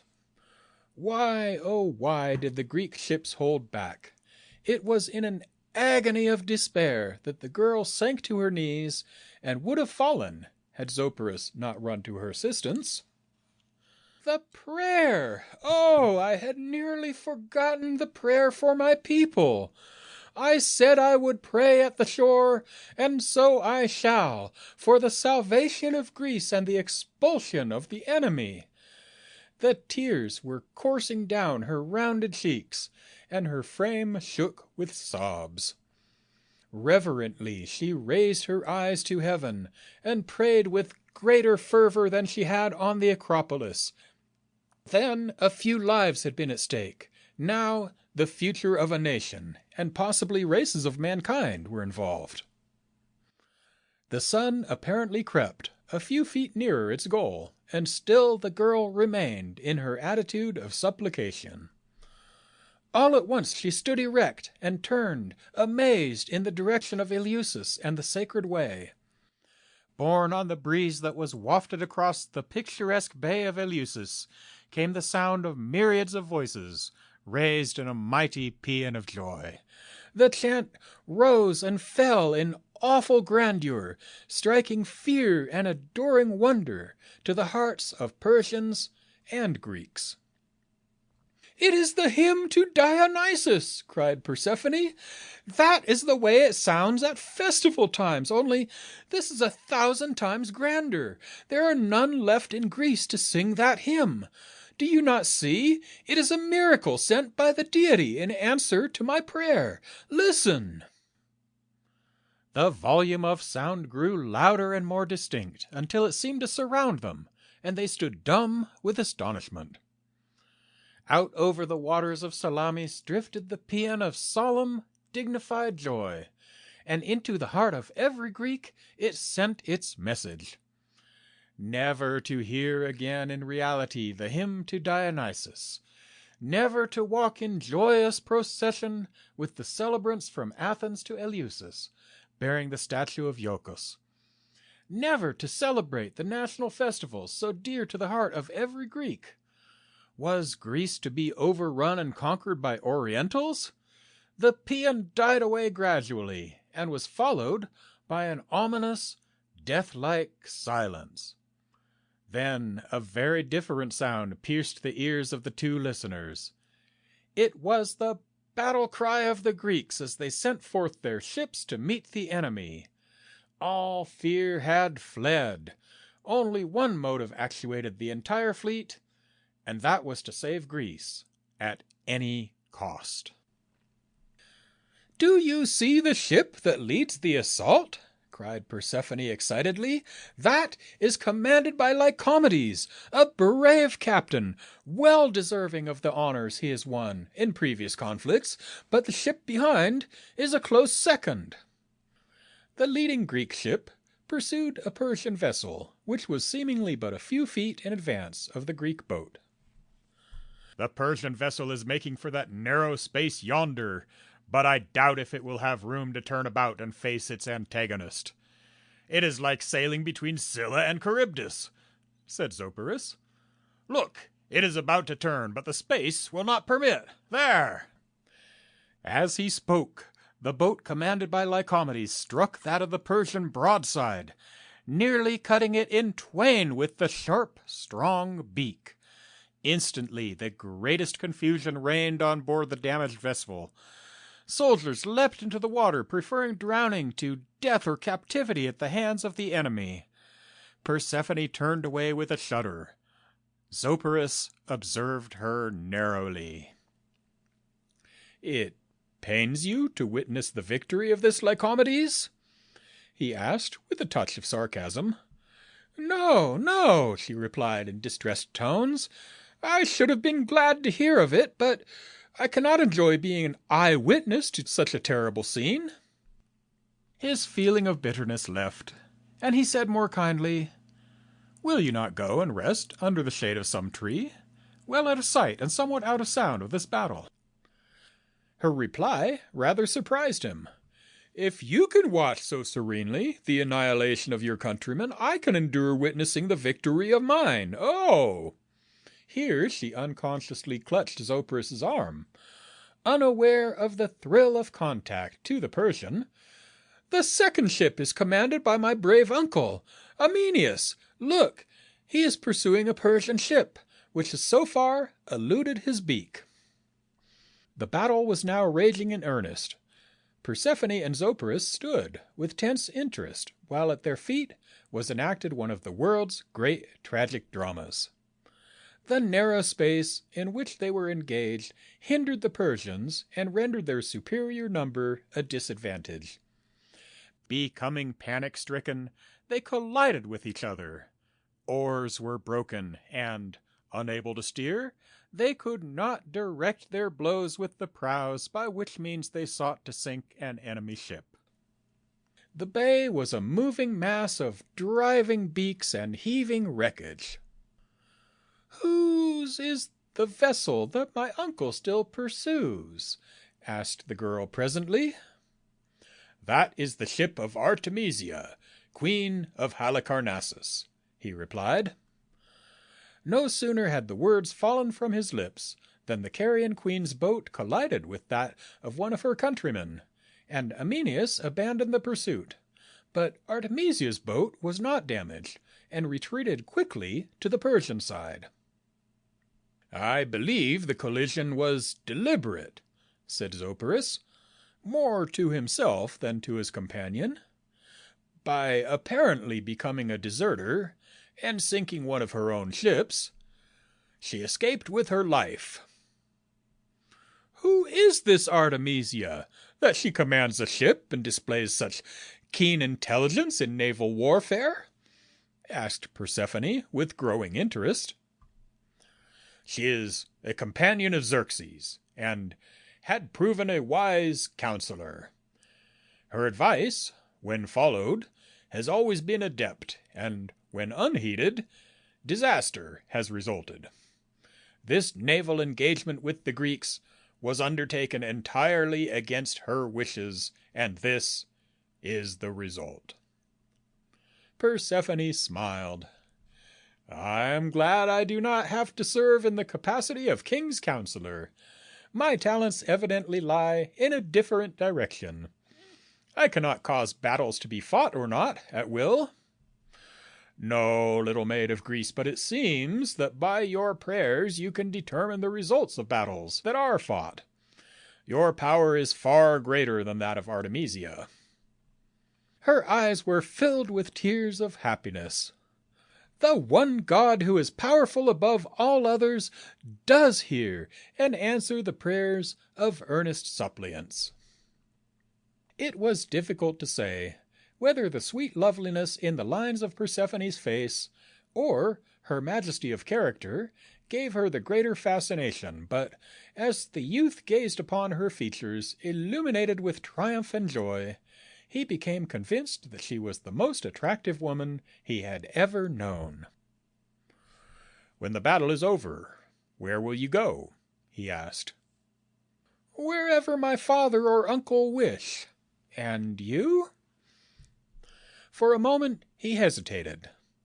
Should he tell her of his Greek mother, and of the conflicting emotions which had been his ever since the beginning of the campaign? She observed his indecision and said softly, even seductively, "You have seen much to rouse your sympathy for my people, have you not? Surely the atrocities wrought by the Persians have not met with the approval of one who could rescue a maiden in dire distress, though she were of the enemy." Zopyrus was soldier before he was lover. He had come over with the Persian host to aid in subduing Greece, and here he was nearly allowing himself to be swayed by the charms of a Greek maid. For the moment he forgot that his Greek mother had been the strongest influence, barring his vows as an officer, that had as yet actuated him in this campaign. He felt, momentarily, the sting of the defeat of Salamis. I go to the Persians at Phalerum. After I've seen you safe with your people, he replied coldly. There is no danger now, she answered, and there was a twinkle in her eye. With the defeat of the Persians, I am secure in my own country. He looked at her speechlessly as she stood in an attitude of superb defiance. Then, moved by a sudden impulse, he strode toward her and gathered her roughly in his arms, crushing her against him, till she cried out with pain. You see your danger is not over yet, is it? He asked fiercely. She ceased to struggle, and, when he looked at her pale face and into her eyes, which are ever truer messengers of the soul than the spoken words of the mouth, he read a truth which bewildered him. Passionately he kissed her lips once, twice, thrice, then rudely put her from him and strode away in the direction of Phalerum. End of Chapter 4. Chapter 5. The Traitor of Thermopylæ. Maid of Athens, ere we part, give, oh, give me back my heart. Or, since it has left my breast, keep it now, and take the rest. Lord Byron. A small barge shot out from the shadows of a cliff through the light spray, which spumed about its prow as it cut the billows. Its occupants, in addition to the 2 oarsmen, were youth and maiden of comely features. The former was clad in a long, deep, bordered chiton, covered with a chlamys, or cape of semi-military style. His feet were protected by leather sandals, bound with straps about the calves of his legs. In indolent ease he stretched his too graceful form, and gazed from beneath half-closed eyelids at the beautiful young woman who reclined upon a cushioned dais at the boat's prow. The woman, if she were conscious of the other's gaze, did not make it manifest. Her eyes sought the tranquil water with a dreamy, far-away expression. For some time the 2 sat thus. At length the man's attitude of indolence changed abruptly. He leaned forward, drawing his companion's gaze to his. Why this coolness to me, Persephone? You have been a changed girl ever since I found you wandering alone on the shore near Eleusis. Have the horrors of recent events affected your reason, that you do not smile upon me as was your wont? It must be the war, Ephialtes, that makes my spirit so downcast. If only the entire Persian army had retreated across the Hellespont with Xerxes. Hordes of them still remain in Thessaly, rallying, I presume, to attack us again. We are safe here at Salamis for the time being, and if I thought what you have said was the true cause of your listlessness, I should not worry, but I have feared lately that you consider seriously the attentions of Isetes. May Pluto take him. Persephone colored to her temples at these words. Isetes is a sincere and lovable friend. He is no more to me than an elder brother, and I will not hear his name so defiled. A sneer curled the handsome lips of the Greek, but his expression changed quickly to one of passionate adoration. I have loved you ever since I first saw you, Persephone, and I will not allow another to come between you, the rare object of my affections, and me. Your father has consented to a betrothal, has he not? The maiden looked away quickly. Father does not wholly approve of you, Ephialtes, if the truth must be known. You know father has strict ideas, and I am his only daughter. Of course you are, the young man responded irritably. But he must expect you to wed sometime, and where will he find a better suitor for your hand, outside of royalty? I have wealth." Here Ephialtes touched the rich border of his costly garment, and the jewel in his dark hair. "Good looks, and prospects of political favor." Persephone hesitated to state that the doubtful source of Ephialtes' wealth was one of her father's objections to him as a prospective son-in-law.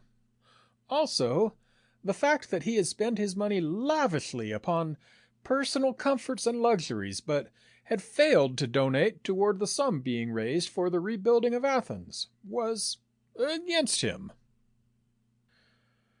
"Do not press me for an answer now, Ephialtes.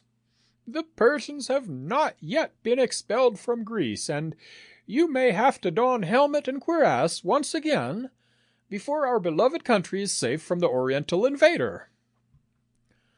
"When the Athenians return to rebuild Athens, will you give me your answer?" persisted Ephialtes. "I will consider seriously at that time," replied the girl, smiling demurely into the handsome face, now close to her own. Persephone was a true Greek in that she believed that physical beauty was the index of the rarer qualities of mind and heart. The youth who sat opposite possessed physical beauty to an unusual degree.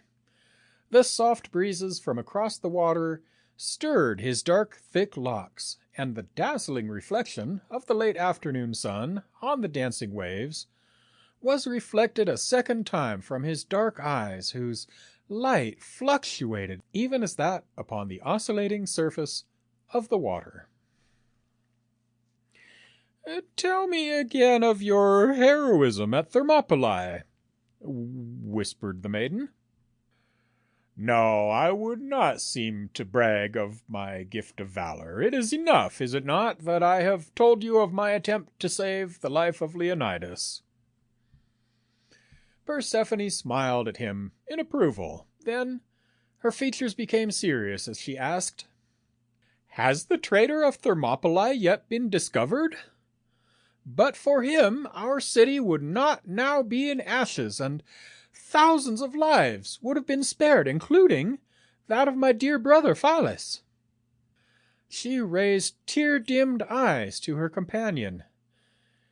"Ephialtes, seek the traitor and deliver him to us, that, through the agency of man, God may avenge that foul act of treason. Could you do this, Greece would honor your name as it did that of Miltiades." The man turned his face away, his mood quickly altered by the girl's words. "Humanity is fickle," he replied, with a peculiar air of detachment. "Miltiades did not enjoy public favor for long, you remember. Just because he went on a little trip to avenge a personal wrong, immediately the populace forgot his heroism at Marathon and convicted him for that minor offense." "But," replied the girl, "Miltiades became arrogant and forgot public interest for his own. Zeus always punishes insolence by having justice recompense in due season."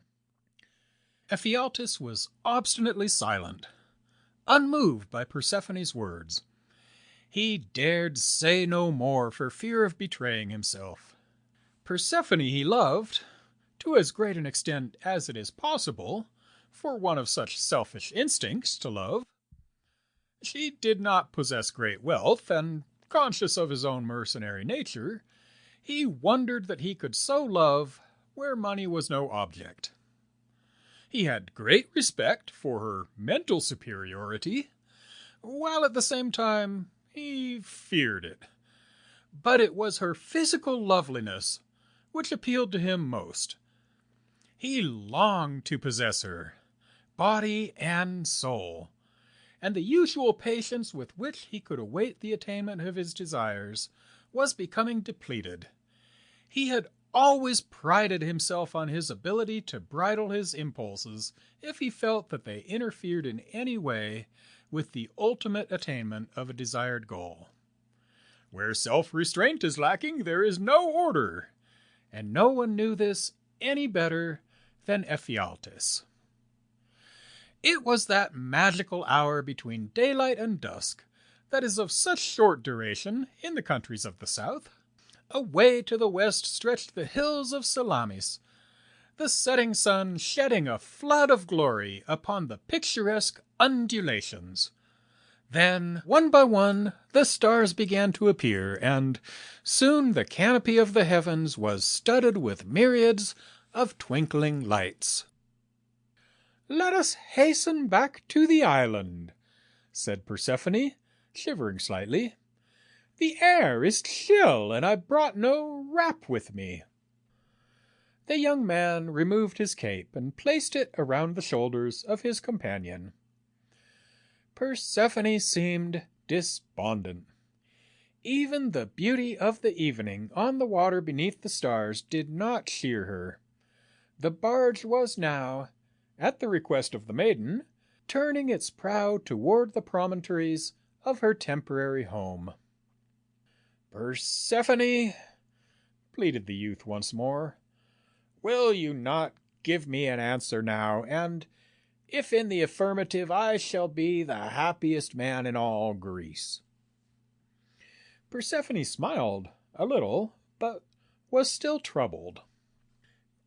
"Dear Ephialtes," she said, "you have it in you to be so brave as you proved at Thermopylæ, but before I consent to a marriage between us, I want one more accomplishment that will bring glory to your name.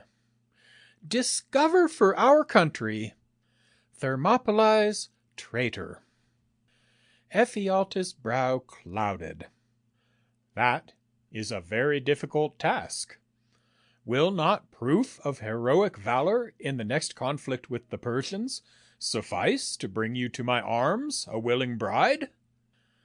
The barge now glided into a cove near the city, and Ephialtes rose to assist his fair companion in alighting from her seat at the prow.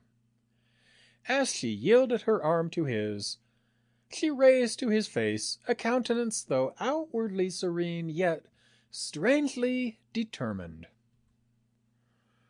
"On the day that you deliver to Greece the traitor of Thermopylæ, I will become your wife."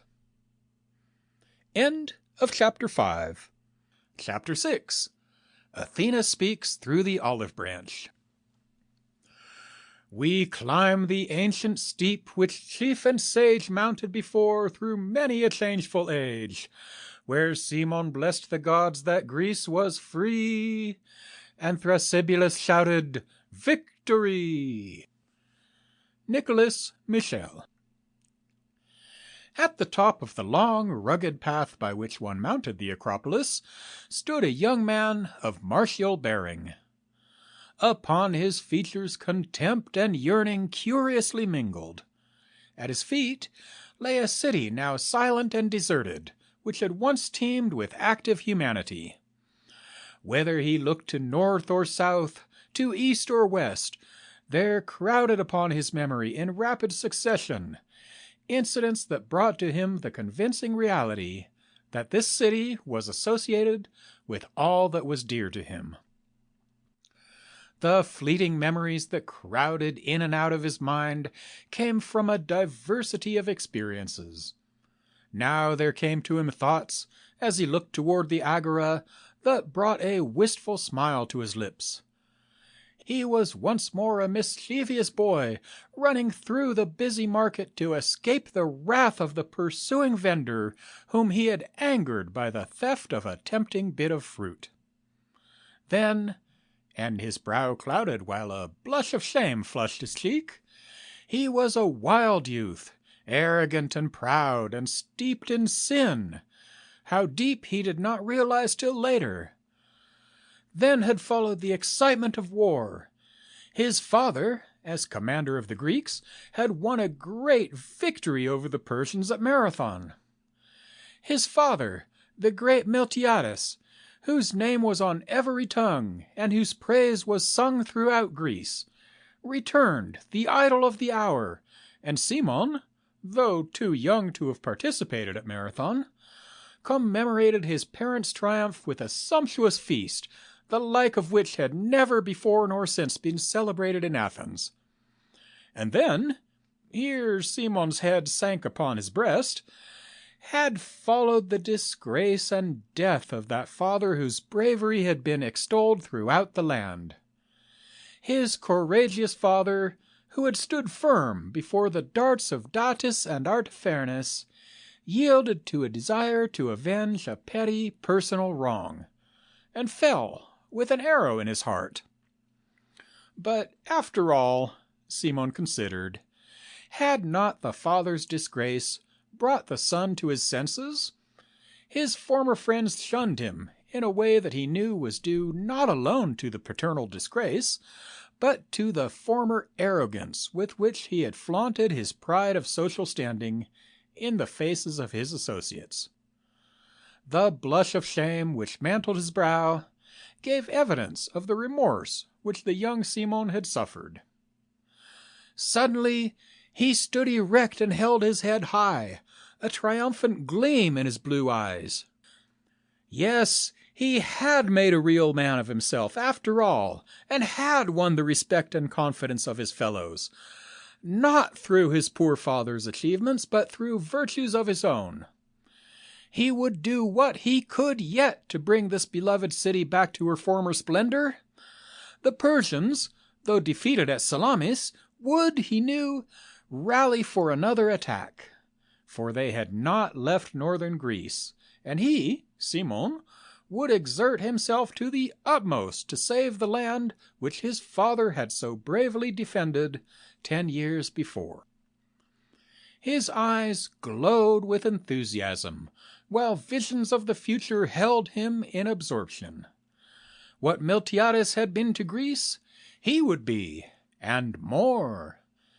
His father had been all soldier, but in him, Simon, were there not mingled some of the qualities necessary to the making of a statesman as well?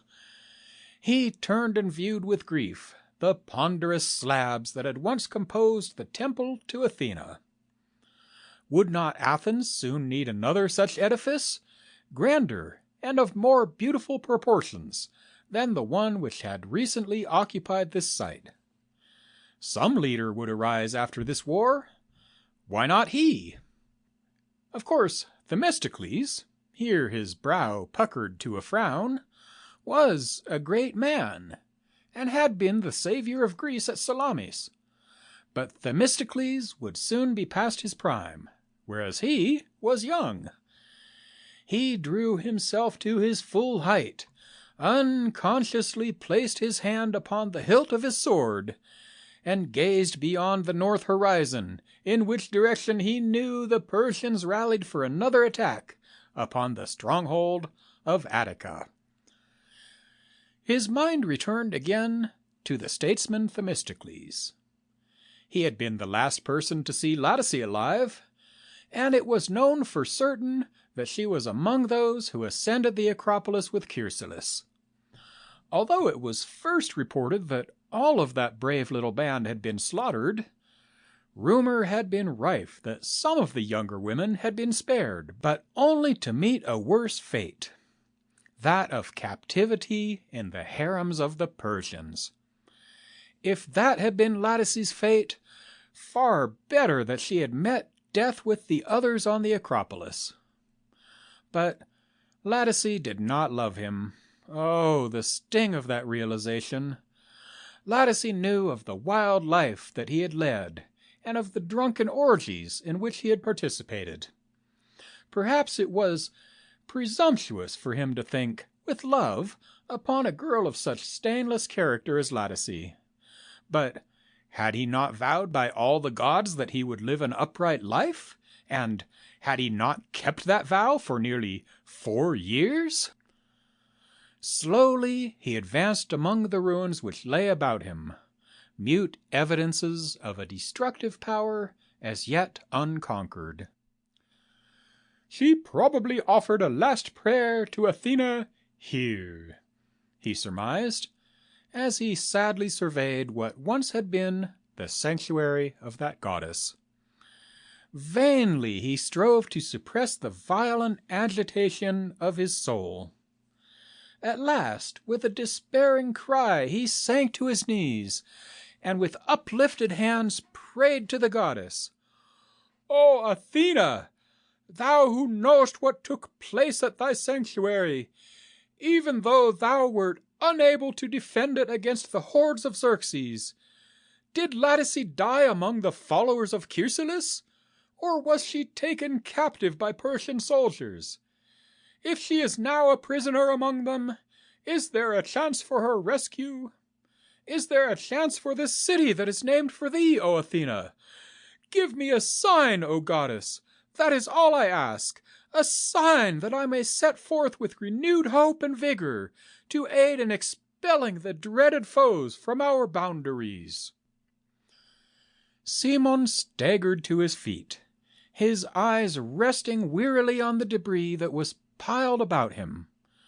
Presently, among the fragments of a demolished pillar, he saw something that caused him to doubt the truthfulness of his sight. Here, on the top of the Acropolis, where destruction through the agency of fire and sword had been followed by chaos, was a bit of living green vegetation.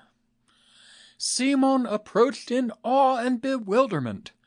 Then he uttered an exclamation of joy, for the sacred olive tree, which had been planted in honor of the patron goddess years before, had sent forth a new green shoot, a cubit in length. The young man knew as he gazed upon this miracle of life sprung from the ashes of death, that Athena spoke by the olive branch the promise that Athens should arise from her despair and ruin. With a lighter heart than he had felt for many a weary day, Cimon descended the path, and in his heart, not only hope, but a grim determination to help in the restoration of his beloved city, found lodgment. End of Chapter 6. Chapter 7. The Banquet of Attaginus. How oft when men are at that point of death have they been merry? Shakespeare. After the defeat of the Persians at Salamis, Xerxes retreated across the Hellespont to Asia. But Mardonius was not so easily disheartened. With 300,000 men, he wintered in Thessaly, making thorough preparations for a second attack upon Athens the following summer. What was his utter amazement, upon re-entering the city, to find it completely deserted, its citizens having remained at Salamis, Troezen, and Aegina.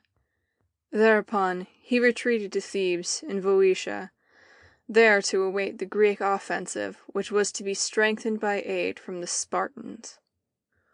On a certain evening in spring, 10 months after the destruction of Athens, Zopyrus and his friend Masistius sat outside the entrance of the latter's tent in the Persian encampment near Thebes. The night was cool for that time of year, but the chill was warded off to some extent by a brightly blazing fire. "What think you of this sumptuous feast to be given by the Theban Attaginus on tomorrow?" asked Zopyrus. "I expect I shall enjoy the feast, but I do not admire the Boeotians," replied Masistius. "They are unfaithful to their country's cause, and above all things, I loathe a traitor. Of course, our outward appearances must be those of friendship, for they are of inestimable service to the Persian cause. But how different from those treacherous Thebians was that little band of Athenians who tried to defend their Acropolis." Zopyrus's brow clouded at memory of that tragic scene. "By the way, Masistius, what became of the girl whom Xerxes gave to Artabazus when the latter was forced to surrender the maiden to whom I laid claim?" Masistius gazed silently into the bright flames, and tossed a twig into the fire. watching it a moment before he spoke. "Her young life will be consumed, just as that twig. She was taken away by Artabazus, and is now captive in his harem." Masistius paused a moment impressively. Then he asked, without even glancing in Zopyrus' direction, "And the other maiden? What of her?" "But that is a rude question," he added, laying an affectionate hand upon the other's shoulder. "I presume by now she is safe with her people." Zopyrus turned quickly and sought his companion's gaze. "Friend Masistius," he said, "I have kept locked within my breast these 10 months a secret so precious that I hesitate to share it, and I would not do so were it not approaching the eve of battle. But to you, who throughout this entire campaign have been the only friend whose ideas of life coincide with mine, I will disclose that which I had not thought to reveal to mortal man. Although my acquaintance with the maiden of whom you speak was of short duration, it was, nevertheless, long enough to convince me that I want her for my wife."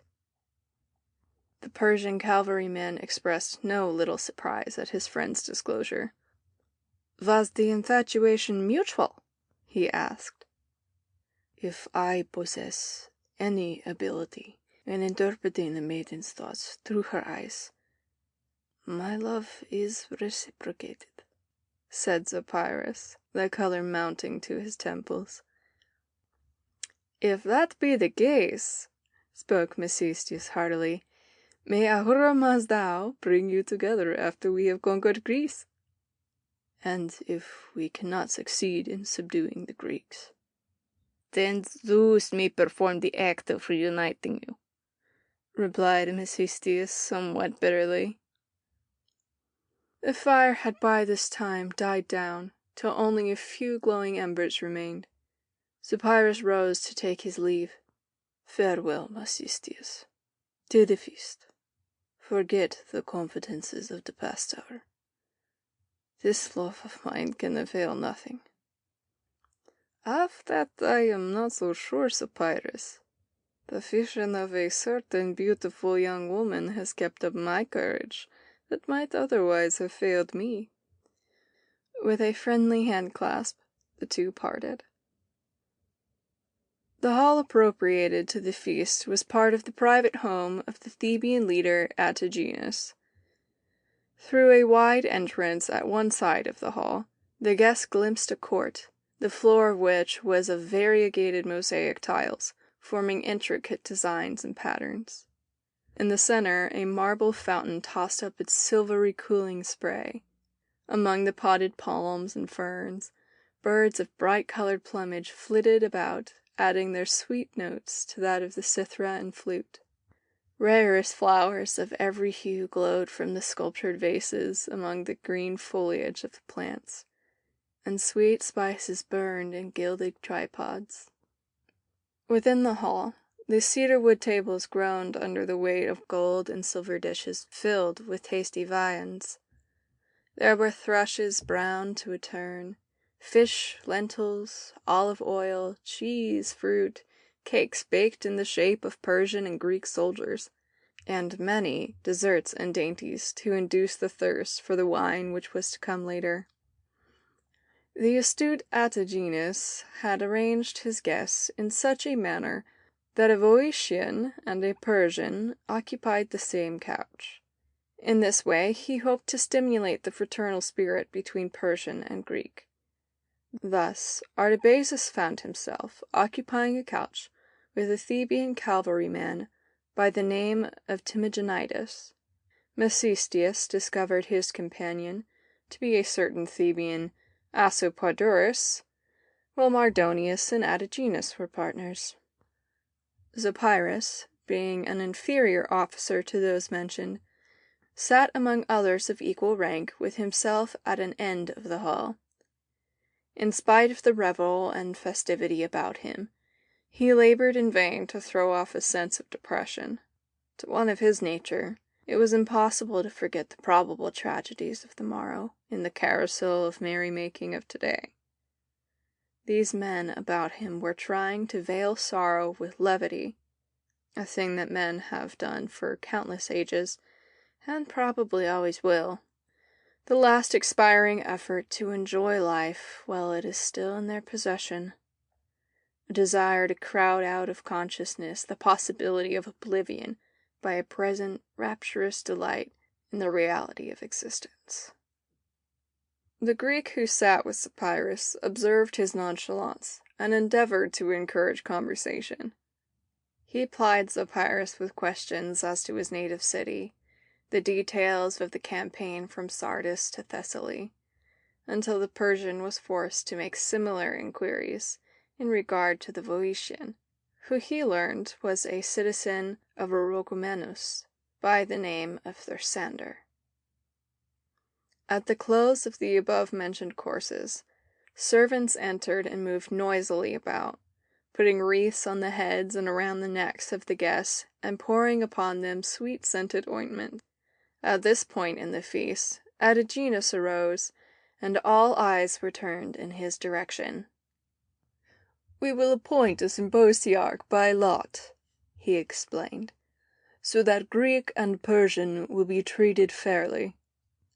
"I believe my companion here would make an excellent symposiarch," said Timogenitus, laughingly indicating Artabazus. "I think he would be sparing in the use of water. Am I right, my friend?" "Where wine, revelry, and women, though the latter are sadly wanting here, are concerned," said Artabazus in a loud voice, "there I am willing to take a prominent part."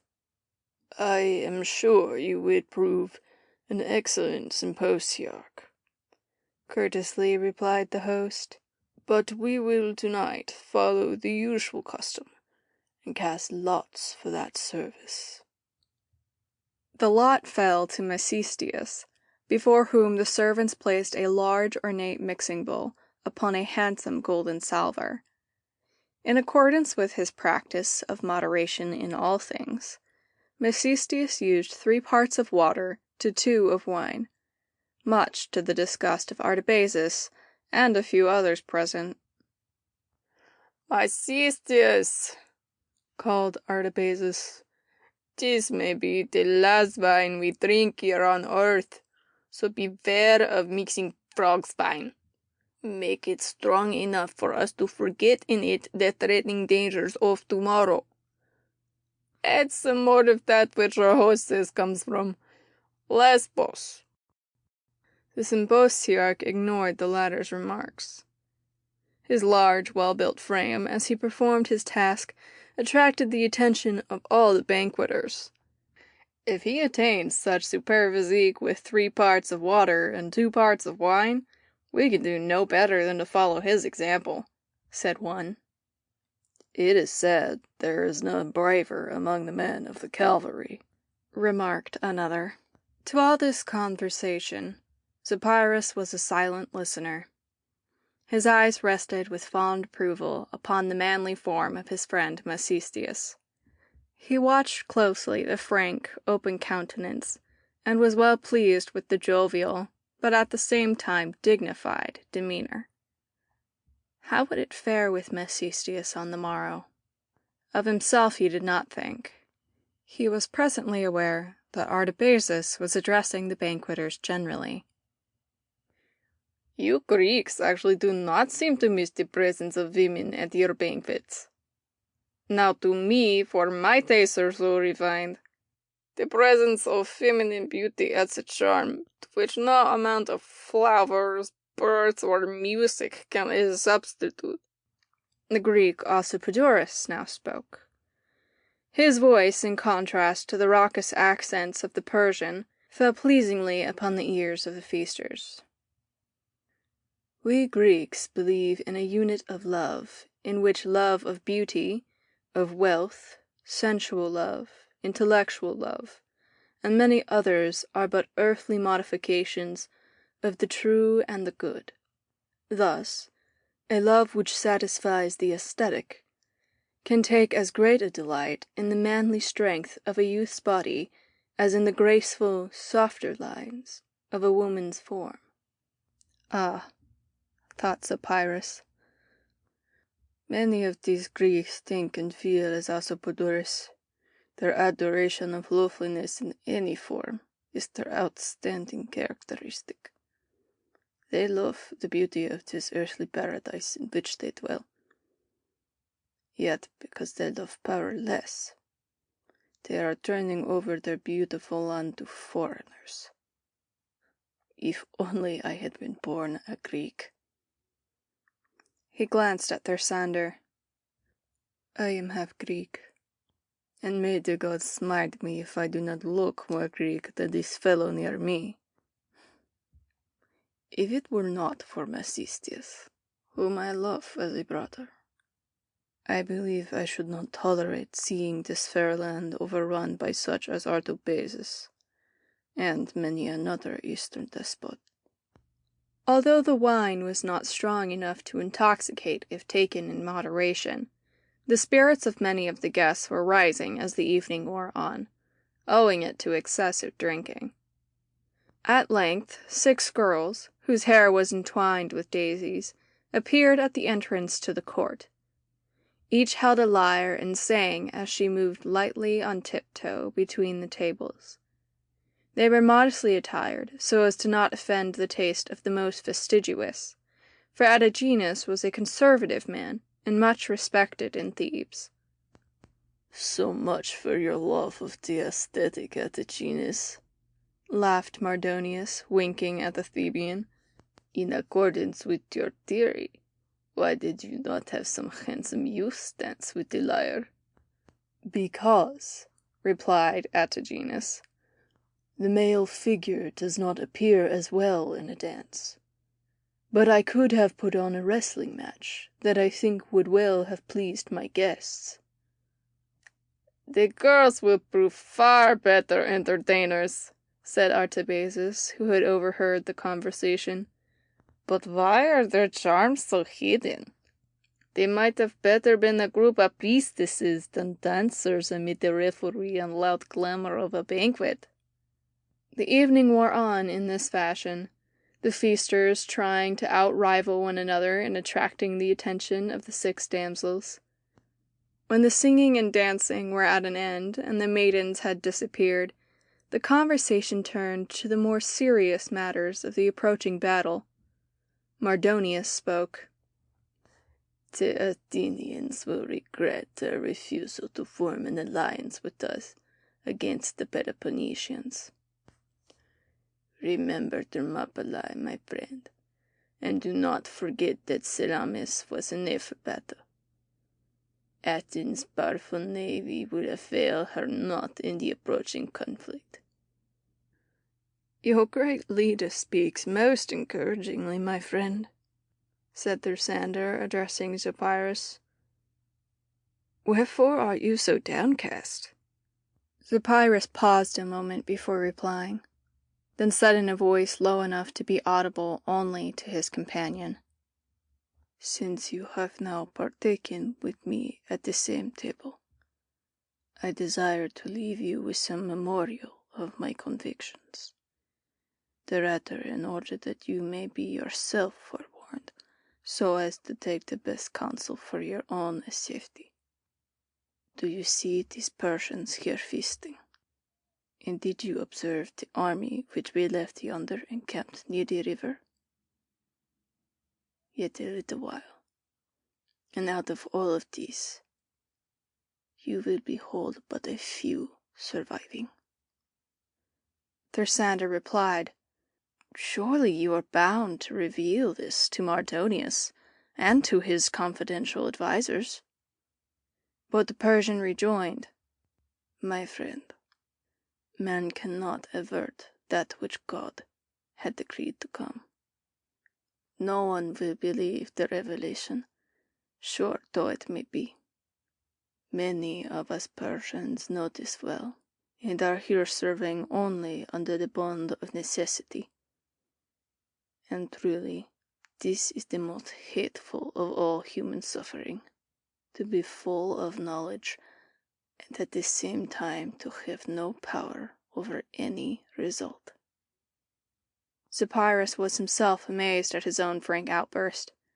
Many times he had longed thus to express himself, and so he had revealed to Thersander what he dared not to his friend Masistius. The east was kindling into a glorious day as the banqueters took leave of their host, Attaginus. End of Chapter 7. Chapter 8. Masistius's message to Zopyrus. But down on his threshold, down, sinks the warrior's failing breath. The tale of that mighty field is left to be told by death. Letitia Elizabeth Landon. Plataea lay on the northern slope of beautiful Mount Cithaeron, at the foot of which wound the picturesque river Asopus. On this day in midsummer, 479 B.C., 300,000 Persians and 50,000 Greek allies were encamped on the north bank of the river, while the Confederate Greek army, which numbered 110,000, waited for the Persian attack on the slopes of Cithaeron. Because of unfavorable advice from soothsayers, both sides hesitated to commence the assault. After several days of suspense, Mardonius summoned his soothsayer to his tent, the same tent occupied by Xerxes before his return to Asia. The general sat before a table, gazing steadfastly at a parchment which was spread before him. The soothsayer bowed and approached Mardonius. "You send for me, my lord?" he asked. Mardonius lifted a face that was strangely pale and haggard. "Ay, Hegesistratus, I would know the latest signs." "It grieves me that the signs are all unfavorable, especially in the case of an initiative on the Persian side," replied the soothsayer. Mardonius frowned. "Can you not tell us what it were best to do? If you cannot, I shall find a man who can." "My lord," replied Hegesistratus, "I have examined closely the entrails of every sacrificial animal, and the signs are the same. Would you know the truth? I am here to tell you, no matter what the truth may be." Mardonius leaned forward, clutching the table until the knuckles of his hands were white. "Tell me, Hegesistratus, am I in imminent danger?" The seer turned his face slowly away and made no reply. "Speak, dog, or your head will be forfeit," cried the wrathful general. "Then if you must needs know," responded the reluctant prophet, "you are in grave danger." "Is there no hope?" asked Mardonius, turning very pale. "All men must pass through certain periods of danger, and such a one is now imminent for you, my lord. But the time of no man's death is absolutely fated, and mayhap this crisis will pass." "Depart and send Masistius to me at once," said the leader in great agitation. A few moments later the tent folds parted, admitting the gigantic form of the cavalryman. The sight of the heroic figure seemed to cheer Mardonius, for in place of his customary tones of peremptory command, he spoke informally, even affectionately, to the brave Persian. "Masistius, I have decided to delay no longer, for provisions are low. It is my wish that you lead the Persian cavalry in an offensive. We number 3 times the enemy, therefore why delay longer? All that a true soldier wants to know is that he understands his orders. Your slightest wish is a command, Mardonius. I shall go at once." "You are a brave man, Masistius. Ask what you will after this encounter, and it shall be granted you. I will show Hegesistratus what little faith I put in his soothsaying." A few hours after this, Masistius approached Zopyrus, calling him away from a group of soldiers with whom he was conversing. Zopyrus, I go shortly to charge the enemy, and if the gods will that I do not return, read this and obey its instructions." So saying, he thrust into his friend's hand a bit of parchment. A few seconds fraught with emotion, and Masistius strode off to obey his superior's orders. When the Athenians observed the approach of the Persian cavalry, they descended to the plain below. Zopyrus stood, a tense figure, behind the barracks. His bosom swelled with pride as he watched the manly form of Masistius, mounted on a black charger, likewise of huge proportions. "Now if I but knew the secret power of the maiden's prayer," thought he. Riding rapidly at the head of the Greek cavalry was the Athenian Olympiodorus, a white steed bearing him to the scene of conflict. He was not a man of large frame, but his attitude of calm self-reliance and his military bearing gave promise to Masistius that here was an opponent worthy of the utmost exertion of belligerent mettle. On came the two principal antagonists, the distance between them steadily decreasing. At last they met with a clash of weapons. The Greek was successful in parrying the stroke of the Persian. With exceptional agility he dodged now this way, now that, bringing to naught the superior strength of his antagonist. At length Olympiodorus began losing ground. His muscles were tiring under the continued strain of warding off his opponent's thrust. Just when it would seem that Masistius could make the final stab, another horseman rode up to the assistance of Olympiodorus. In this unequal conflict, Masistius felt himself a loser. He wondered why his friends did not come to his aid, but was vaguely conscious that they were busily engaged in battle. Still he labored on parrying each thrust till he relaxed in complete exhaustion, and a second later fell as the sword of Olympiodorus's helper pierced his vitals. So perished Masistius, one of the bravest of Mardonius's soldiers.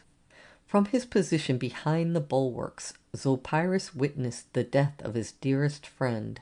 He stood for a moment as one in a stupor. His consciousness seemed gradually to weaken, flicker, and die out. Then a new spirit appeared to take hold of him, and slowly gain predominance. After struggling for months with indecision which was gradually destroying his willpower, the right course for him to take became unquestionably apparent. He realized that since the defeat at Salamis, Masistius had been the only bond that held him to the Persian despot, whose many acts of atrocity he had viewed with growing aversion. The influence of his Greek mother had at last gained undeniable supremacy. She had taught him, while it is manly to love one's country, it is godlike to love the world. It was a new Zopyrus who turned, and with resolute steps sought the seclusion of his tent. With deferential fingers he touched the note which his departed friend had given him, and perused it with eyes moist and unshed tears. It ran as follows: "To Zopyrus, greetings. When you read this, my dear friend, you will know that I am no longer among the living.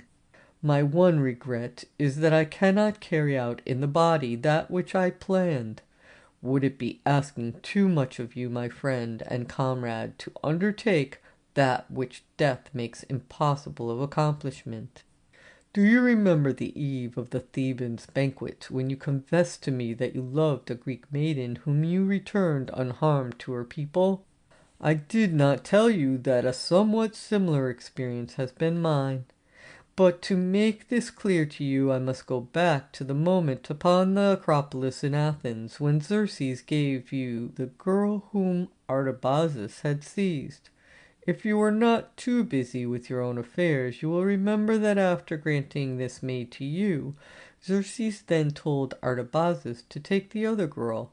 I happened to be standing beside Artabazus at the time, and never shall I forget the agonized expression upon the Greek maid's face as she felt herself seized by the Persian. I understand and speak Greek but poorly, yet I knew what she said. Observing that I did not enter into the coarse jests of other soldiers, she pled with me to save her from Artabazus, a thing I would willingly have attempted had it been at all possible. The memory of her naturally fair face distorted in the agony of fear haunted me, and I resolved to attempt a rescue. I knew she was confined in a tent to the rear of that of Artabazus, where a number of Persian women were kept under guard of a eunuch. I passed by the tent often that evening under pretext of official duty beyond. At last I was rewarded by the sight of a piece of parchment slipped under a fold of the tent. I placed my foot upon it while I looked about to be assured no one had witnessed the passing of the note, which read, "I am a prisoner in the harem of Artabazus. Can you save me? Artabazus has promised not to harm me till after the encounter between Greeks and Persians. This promise was wrung from him principally through the efforts of a jealous Persian woman who threatened my life. He and she made a compromise, the result of which was that I should be forced to surrender myself to him immediately after the next conflict, regardless of which side came through victorious. If you can rescue me before the close of another battle, I will owe you a debt of gratitude which I can never repay. Ladice." As you are aware, Zopyrus, this occurred at Phalerum, and since then Persians and Greeks have not met in conflict until now. I've had other occasions during the 10 months of our sojourn in Thessaly to secretly communicate with Ladice, and in each of her messages she has assured me of the strict manner in which his favorite mistress forces Artabazus to abide by his word. During this time I felt my heart undergoing a change from pity to love for this Greek girl who was so dependent upon my mercy. And upon one occasion I grew bold enough to write in words my adoration and hopes for the future. Her answer the next day contained the happy news that my love was returned, and I planned on a rescue during the next conflict, stating that I believed our communications had better cease in order to decrease the possibility of further danger. She told me that she believed Paedim, the jealous paramour of Artabazus, had suspected the exchange of our notes, but realizing to be to her advantage to allow Ladice to escape, she had maintained a discreet silence. This, then, is the situation that I leave, and I trust my friend Zopyrus to take up where fate has forced me to leave it. May the goodwill of Ahura Mazda follow you in all your efforts throughout life. Masistius." The changed Zopyrus sat a moment buried in deepest thought. Without, he heard the noises which accompany preparation for battle. He hurried forth into the open. "What are Mardonius's orders?" he asked of the first soldier he saw.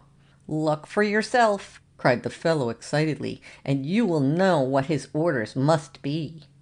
Zopyrus turned his gaze to the slopes of Cithaeron, and saw that the Greeks who had held back reservedly were now, emboldened by the death of a prominent opponent, pouring down the verdant hillside. The well-aimed arrows of the Persians, however, kept them at bay. Zopyrus spied several of the Persian leaders in heated argument. As he approached, the Theban Timogenitus was speaking. "You know well, Mardonius, that their water supply from the Asopus River is completely cut off. Where are they able to get water?" "I have just been informed," replied the leader, "that they are getting water from a fountain called Gargaphia yonder," and he pointed to the east. "Will you, Zopyrus, investigate this fountain? Take another man with you this very night, and see if it will be possible to fill the fountain with dirt and stones. If we can do this, we may well be sanguine of success." The commander turned to Artabazus. "Does the plan meet with your approval, Artabazus?" he asked. "Entirely, Mardonius. I am weary of warfare and only too glad to try any plan that might bring the quickest results." To Zopyrus only did this remark have any special significance. He knew that Artabazus was thinking of the fair captive whom he was to possess as soon as the battle was over. "There," cried Zopyrus, "the Greeks are retreating. Our arrows have held them in check. At this time tomorrow there will be a surprise in store."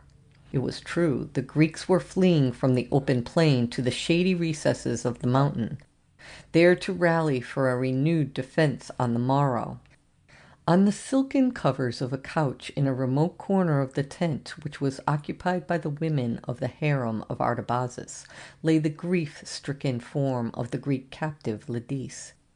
She had been informed of the death of Masistius, and with that realization had come the awful knowledge that soon she would be the property of the Persian Artabazus, whose lewdness was the common talk of the camp. Her brows were delicately arched, and her long lashes swept her cheeks, meeting the flush of color brought to her face as a result of hours of feverish weeping. Her hair, brown with a gleam of copper, hung over her partially bare shoulders. Hovering above her with contemptuous gaze was the Persian girl Phaedim, the reigning queen of Artabazus' harem until the close of the Battle of Plataea. Her full lips were twisted into a sneer, and there was a venomous light in the almond-shaped eyes of Jet. Her blue-black hair was parted above a low white brow and hung in long, thick, glossy braids over her shoulders. "So your lover is dead," she said tauntingly. "You cannot regret that fact more than I, for I had hoped to see him take you away from Artabazus. But Artabazus is mine, do you hear? Do you think I can bear to see you in his arms? I have promised not to kill you, but I will try to assist you to escape if you can do so without these others knowing what I have done." She indicated the other women in the tent. "It is impossible," sobbed Ladice. "The eyes of that hideous eunuch are forever upon me, and there are armed guards without." Phaedim bent over the prostrate form in a more menacing attitude. "I believe you do not want to go," she said between closed teeth, "but I will make it so unpleasant for you here that you will be glad to go even if suicide offers the only hope for escape. Mark my words well, for I make no idle threats." With which words she left the unhappy Greek prisoner. End of chapter 8. Chapter 9. The Rescue of Ladice. Beyond the Theban plain stretches to airy distance, till it seems lifted in air, green cornfields, olive groves blue as their heaven, and lakes and winding rivers. James Gates Percival. Now in the fitful lurid glow of 100 campfires, now in the gloomy shadow of tents or trees, Zopyrus crept stealthily toward the tent of Artabazus. It was approaching midnight, and with the exception of the occupants of Mardonius's tent, the Persians slept, many of them for the last time before their eternal rest. Less than 15 minutes had elapsed since Zopyrus had quitted the tent of Mardonius, leaving the Persian and Theban leaders in a heated discussion pertaining to the morrow's battle.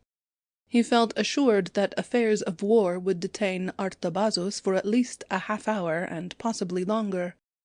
The tent of Artabazus, though at no great distance from that of Mardonius, was difficult of access, and Zopyrus realized that his work must be accomplished not only swiftly, but silently as well. A guard walking back and forth before the entrance to the woman's tent was the only living soul visible, his measured tread the only sound audible. Zopyrus stood like an inanimate object beside a low bush near the tent. He watched the guard for some time, studying the opportune moment to spring. Now the fellow's march brought him so close to the hidden figure that the latter had but to reach forth his hand. A muffled cry of bewilderment, a brief struggle, a suppressed groan of agony, and Zopyrus leaped over the prostrate form and entered the tent of the women.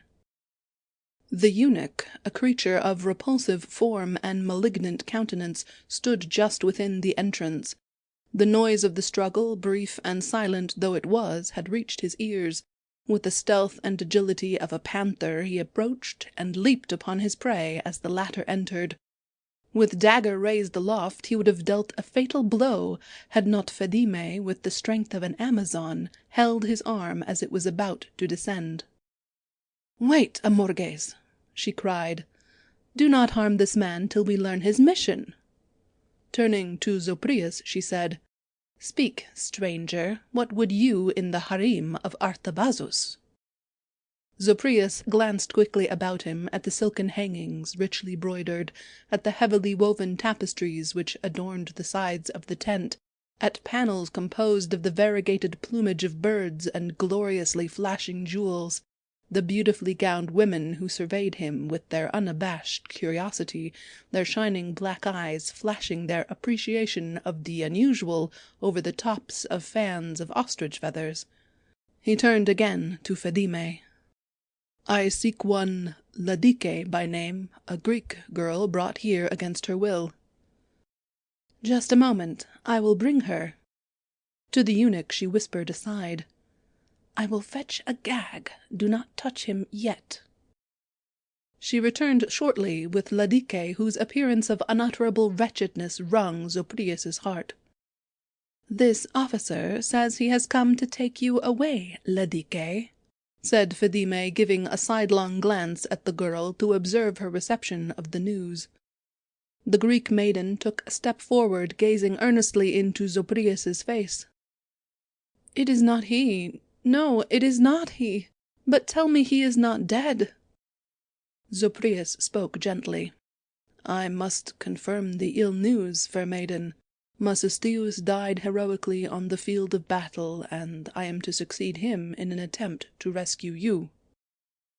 Amorges and Phidime exchanged glances, the former intimating by a nod that it was time to produce the gag, but Phidime still hesitated, for the girl, Ladice, flung herself with a sob at Zopyrus's feet. "It can't be true," she cried. "I loved him, and he promised to return. Oh, tell me it isn't true." Zopyrus gazed with compassion into the tear-stained face as he replied, "It is indeed true.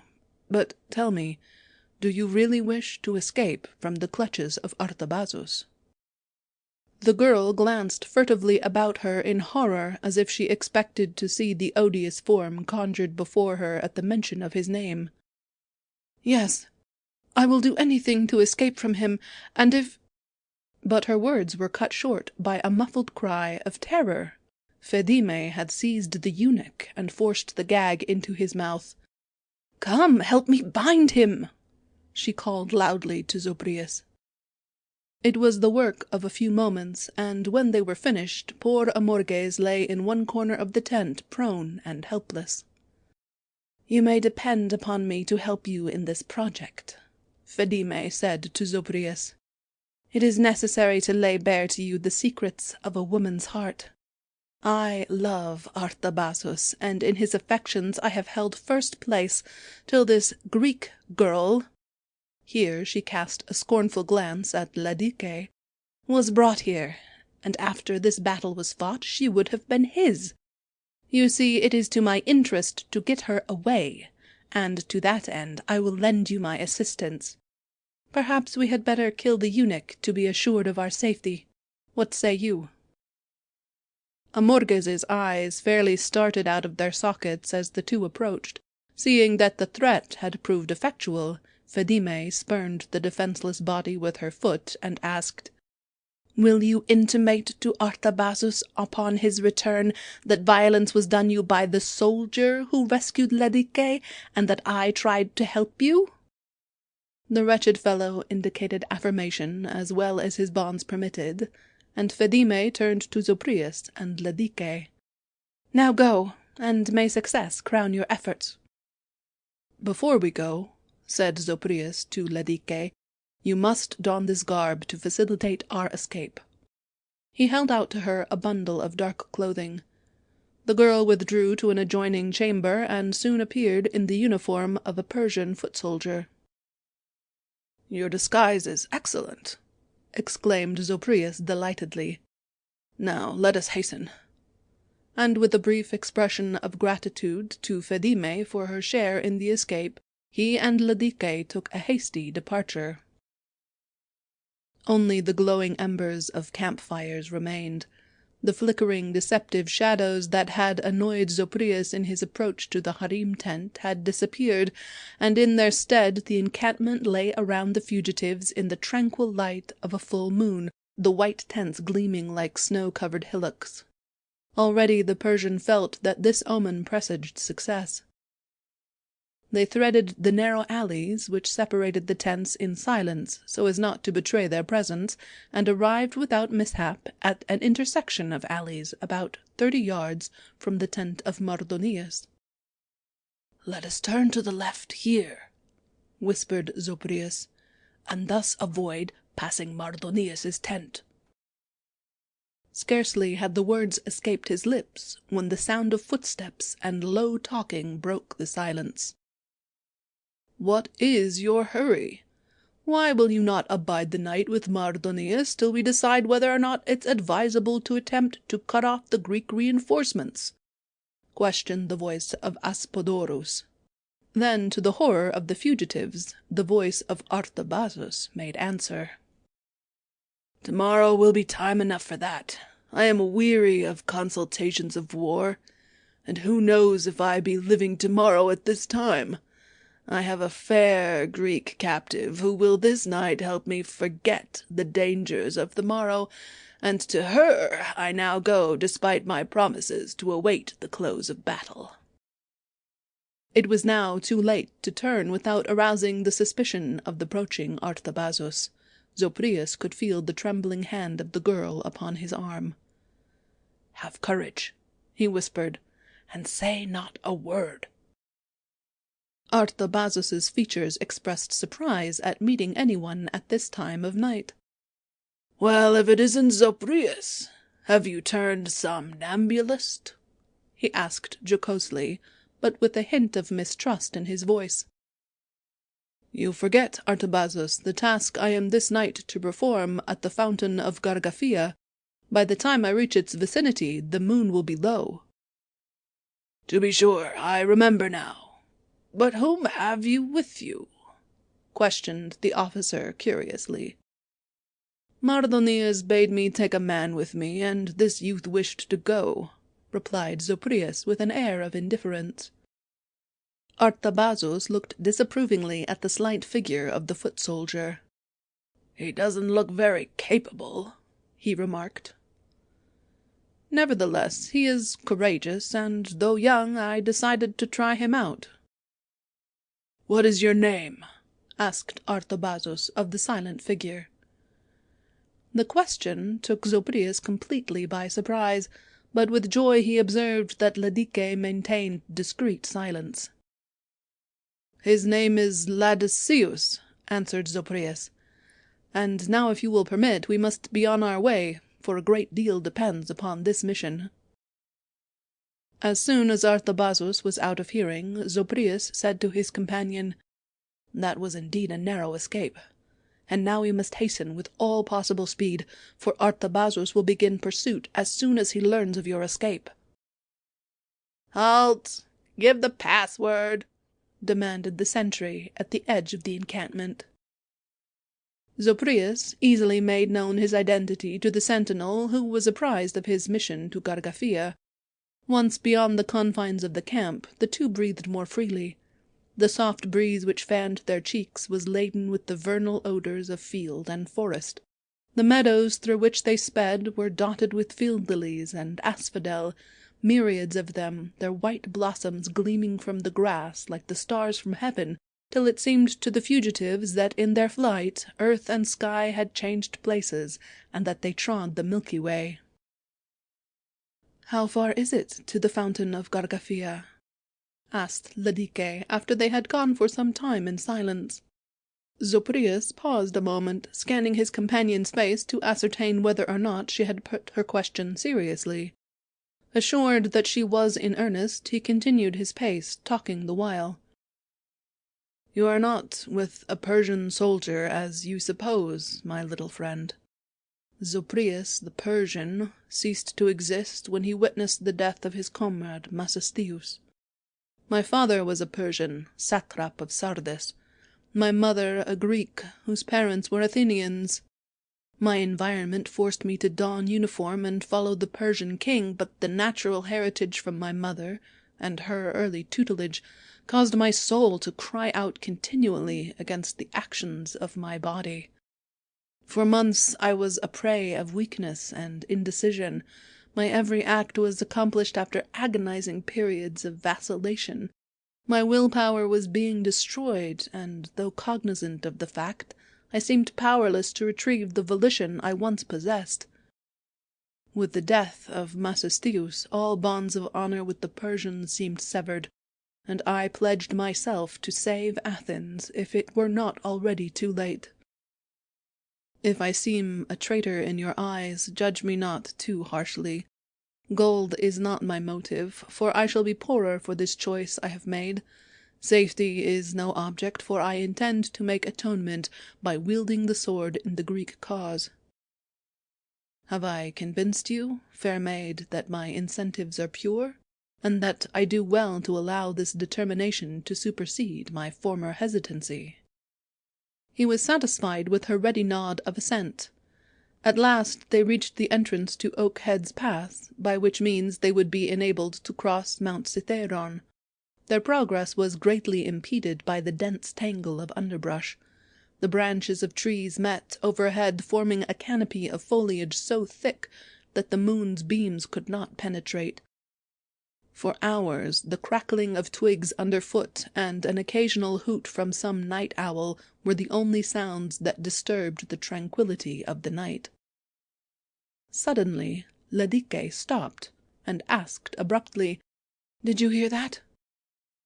"Yes," replied her companion. "I heard a slight sound, but I think it is a prowling beast on some nocturnal journey. Stay close, and keep your hand upon your dagger, for you may have to use it." Scarcely had he ceased to speak, before a command in Greek was given to halt and give the password. Before Ladice could realize what had happened, she heard the sounds of struggle. Her eyes, accustomed to the darkness, could faintly discern the gleam of weapons, but she dared not strike, for she could not distinguish between the antagonists. She soon realized that they were not fighting near her, and a sudden fear seized her. They might miss their footing and slip over the edge of the declivity. She decided to raise her voice in warning, when the unmistakable sound of breaking twigs and loosened stones rolling down the precipice convinced her that her worst fears were in actuality. Stunned with horror, she stood for some time unable to decide what to do.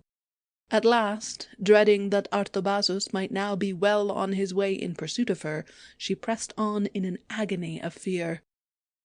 The foliage was now a little thinner, and she could see the first faint glow of dawn in the sky. Her physical progress was more rapid, but mentally she was stupefied by the horror of her rescuer's fate, and she did not hear the sounds of approaching footsteps till they were immediately behind her. Her first expression was one of relief that her pursuer was not Artabazus, but she observed with chagrin that he wore a Greek uniform.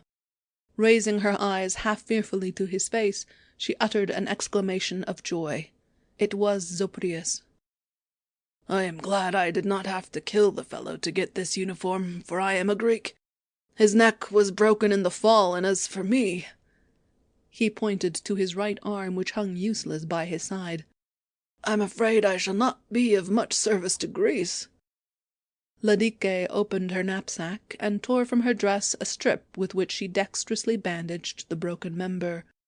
This done, she discarded the Persian uniform for the torn dress, and together they descended the southern slope of Mount Cithæron, as the roseate hues of morning gradually melted away into bright daylight.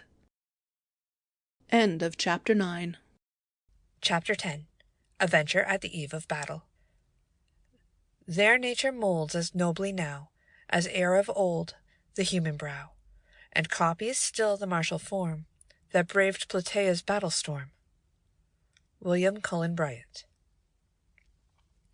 Artabazus' steps were directed to the tent of the women. With heavy tread he strode in the panoply of war. At the corner of the tent his foot came in rough contact with a soft object, and to his amazement he discovered it to be the body of his guard. A hasty examination assured him that the body was lifeless. Filled with forebodings, he hastily parted the flaps and gazed within the tent. His eyes fell upon the prostrate form of his eunuch. Then, with a swift glance, he surveyed the women, and he knew what had taken place during his absence. White with fury, he cried, "Where is the Greek girl?" His appearance in his wrathful state was so forbidding that not one of the women ventured to make a reply. Upon receiving no response, Artabazus turned to Phaedime, whereupon his favourite, with an assumption of her usual self-assurance, made bold to answer. "A Persian officer killed the guard, bound a Morgus here, and bore Ladice away with him. Is it not so?" Phaedime turned to her fair companions to confirm her words, confident in her position as favourite. All readily affirmed the escape as stated by Phaedime, with an exception of a small oval-faced beauty with shining black hair and ruddy lips, that would not refuse to smile at her master even in his state of demoniac anger. "What say you, Persephone?" questioned the officer, noting her refusal to corroborate Phaidime's words. "If my master would know the truth," smiled Persephone, Phaedime herself allowed the Greek girl to be taken away. An ominous silence of horror pervaded the tent for a moment, while all eyes were turned to Artabazus, who, in livid rage, seized the hapless Phaedime. "You are hurting me!" she cried in abject terror. "Can you not know that what I did was because of love for you? Oh, my Artabazus! If you but commanded it, I would crawl from here to the Hellespont, where I long to cross with you back to the land where we meet no Greeks, either in warfare or in love." The Persian commander laughed wildly, a laugh that froze the blood in the veins of his hearers. "You will never cross the Hellespont, nor even leave this tent alive." There was a flash of gleaming steel, a hissing sound, and the headless trunk of the Persian beauty sank before its murderer. During the time that Zopyrus and Ladice made good their escape from the Persian encampment, and were beginning to pursue their precarious way across Mount Kithaeron, the Greek encampment lay in the stillness of sleep. Above the tents rose the gentle picturesque slope of the mountain, where beyond the space which had been cleared, the forest stretched in black silence. In one of the tents, well toward the forest edge of the encampment, 3 young men sat around a small table upon which a candle set forth its flickering light. Presently, one of them arose with an impatient gesture and strode back and forth with restless energy. "What ails you, Cimon?" questioned one of the 2 who were seated. He was a thin, wiry fellow, whose face showed the tan of continued exposure to the elements. His nose was aquiline, his lips thin, and his eyes penetrating, but withal kindly. "Nothing new, Ichates, but before tomorrow's battle, I should like to know if Ladice is confined to the harem of one of the Persian leaders, as I have heard." "Wait till the battle is over, and if Zeus grants us the victory, demand the return of the girl. The harems of the Persians will be ours then, and to such brave soldier as you have proved to be, Pausanias will gladly give first choice of the spoils," said Ichates, rising from his chair and placing a friendly hand upon the other's shoulder. Cimon smiled wanly. "Perhaps you are right, my friend," he acquiesced. "But you cannot know how I suffer. Has Eros never found you vulnerable here?" Cimon placed both hands upon his heart and smiled with a questioning gaze at Ichates. "If Eros has ever found him so, it was not for the love of a maiden who possesses a heart of stone, as does this Ladice whom you adore," remarked the third youth, who up till the present moment had remained a silent, observing listener. "Be still, Ephialtes," said Ichates gruffly. "Cimon suffers enough without your reproaches." "Let him suffer," said the youth indifferently. "If he wants her badly enough, let him go to the Persian encampment and get her. He does not know, nor do you, Ichates, what the result of tomorrow's struggle will be. What if the enemy comes out victorious, and the Persian leader carries the fair Ladice across the Hellespont? No doubt she has already yielded to his kisses, and is beginning to enjoy the luxurious ease of an oriental harem. Women are—" With an oath, Cimon rushed at Ephialtes, but Ichates interposed himself. "My friends," he pled in a hoarse whisper, "your altercation will be heard by Pausanias himself. Let us sit down quietly again, and maybe we can arrive at a definite conclusion." Ichates and Ephialtes seated themselves, but Cimon began to put on his armor piece by piece, till he stood before them fully armed. They watched him wonderingly, but ventured no inquiry. Then he strode toward the entrance, and turning to face them, said, "I am going to find Ladice, and bring her back." Ephialtes smiled in a contemptuous manner, but Ichates was on his feet in an instant. "By Zeus!" he cried, "you shall not attempt such a rash undertaking. You, the son of the brave Miltiades, are needed for the morrow's battle. Your counsel and advice are indispensable. Next to Pausanias, we need you, just you, to show these barbarians that they can no longer abide within our borders. Think of it, my brave Cimon. Mardonius killed, and the other leaders routed at Plataea. Make it the last battle of the last war with them. Don't leave us at this critical period to satisfy a personal longing. Your father did that, Cimon, but not till he had fought Marathon. The words of Ichates had an enervating effect on Cimon. He drooped perceptibly, and then slowly he began to disarm. When the last piece of armor had been cast aside, he dropped into his chair again, and folding his arms upon the table, buried his face in them. His broad shoulders heaved, and in the silence that followed, an occasional groan was heard. Even Ephialtes' supercilious air left him in the presence of his real grief of a fellow man. Cimon's agony was too much for the kind-hearted Ichates. Rising and bending above the bowed form of the son of Miltiades, Ichates said in earnest tones, "Let me go this night and search for Ladice. I am acquainted with her father Mamercus, who, as you know, perished at Salamis, probably unknown to his daughter, who will now be alone if she returns to Athens." Cimon made a sign of remonstrance before he was able to speak. "No, my friend," he said, when he had found voice. "I cannot think of endangering the life of another in the performance of a task which concerns me so personally. I will give up what you consider a foolish enterprise, but I fear I have lost the zest for the morrow's battle." "I will go for you, Cimon," Ichates cried eagerly, as he went for his armor. "My part in tomorrow's conflict will be indirect, but it will be a vital part nevertheless. If by putting heart in you through this service I thus enable you to fight bravely tomorrow, I shall indeed feel that I have helped to expel the Persians from Greece." Cimon saw that opposition was useless. His eyes met for an instant the ironical gaze of Ephialtes. "I imagine that rendering a real service to a fellow man is quite foreign to your nature, Ephialtes," Cimon could not resist saying. "On the contrary," replied the young Greek unruffled. "I recently rendered a very great service to a very illustrious person." "And no doubt you were handsomely paid for your efforts, the agreement having been made beforehand," answered Cimon, as he rose to bid farewells to Ichates, who stood ready to take his leave. The sight of the brave fellow clad in the panoply of war, about to risk his life for a friend, moved Cimon deeply. Words seemed inadequate to convey the gratitude he felt. The two parted after a warm embrace. End of chapter 10.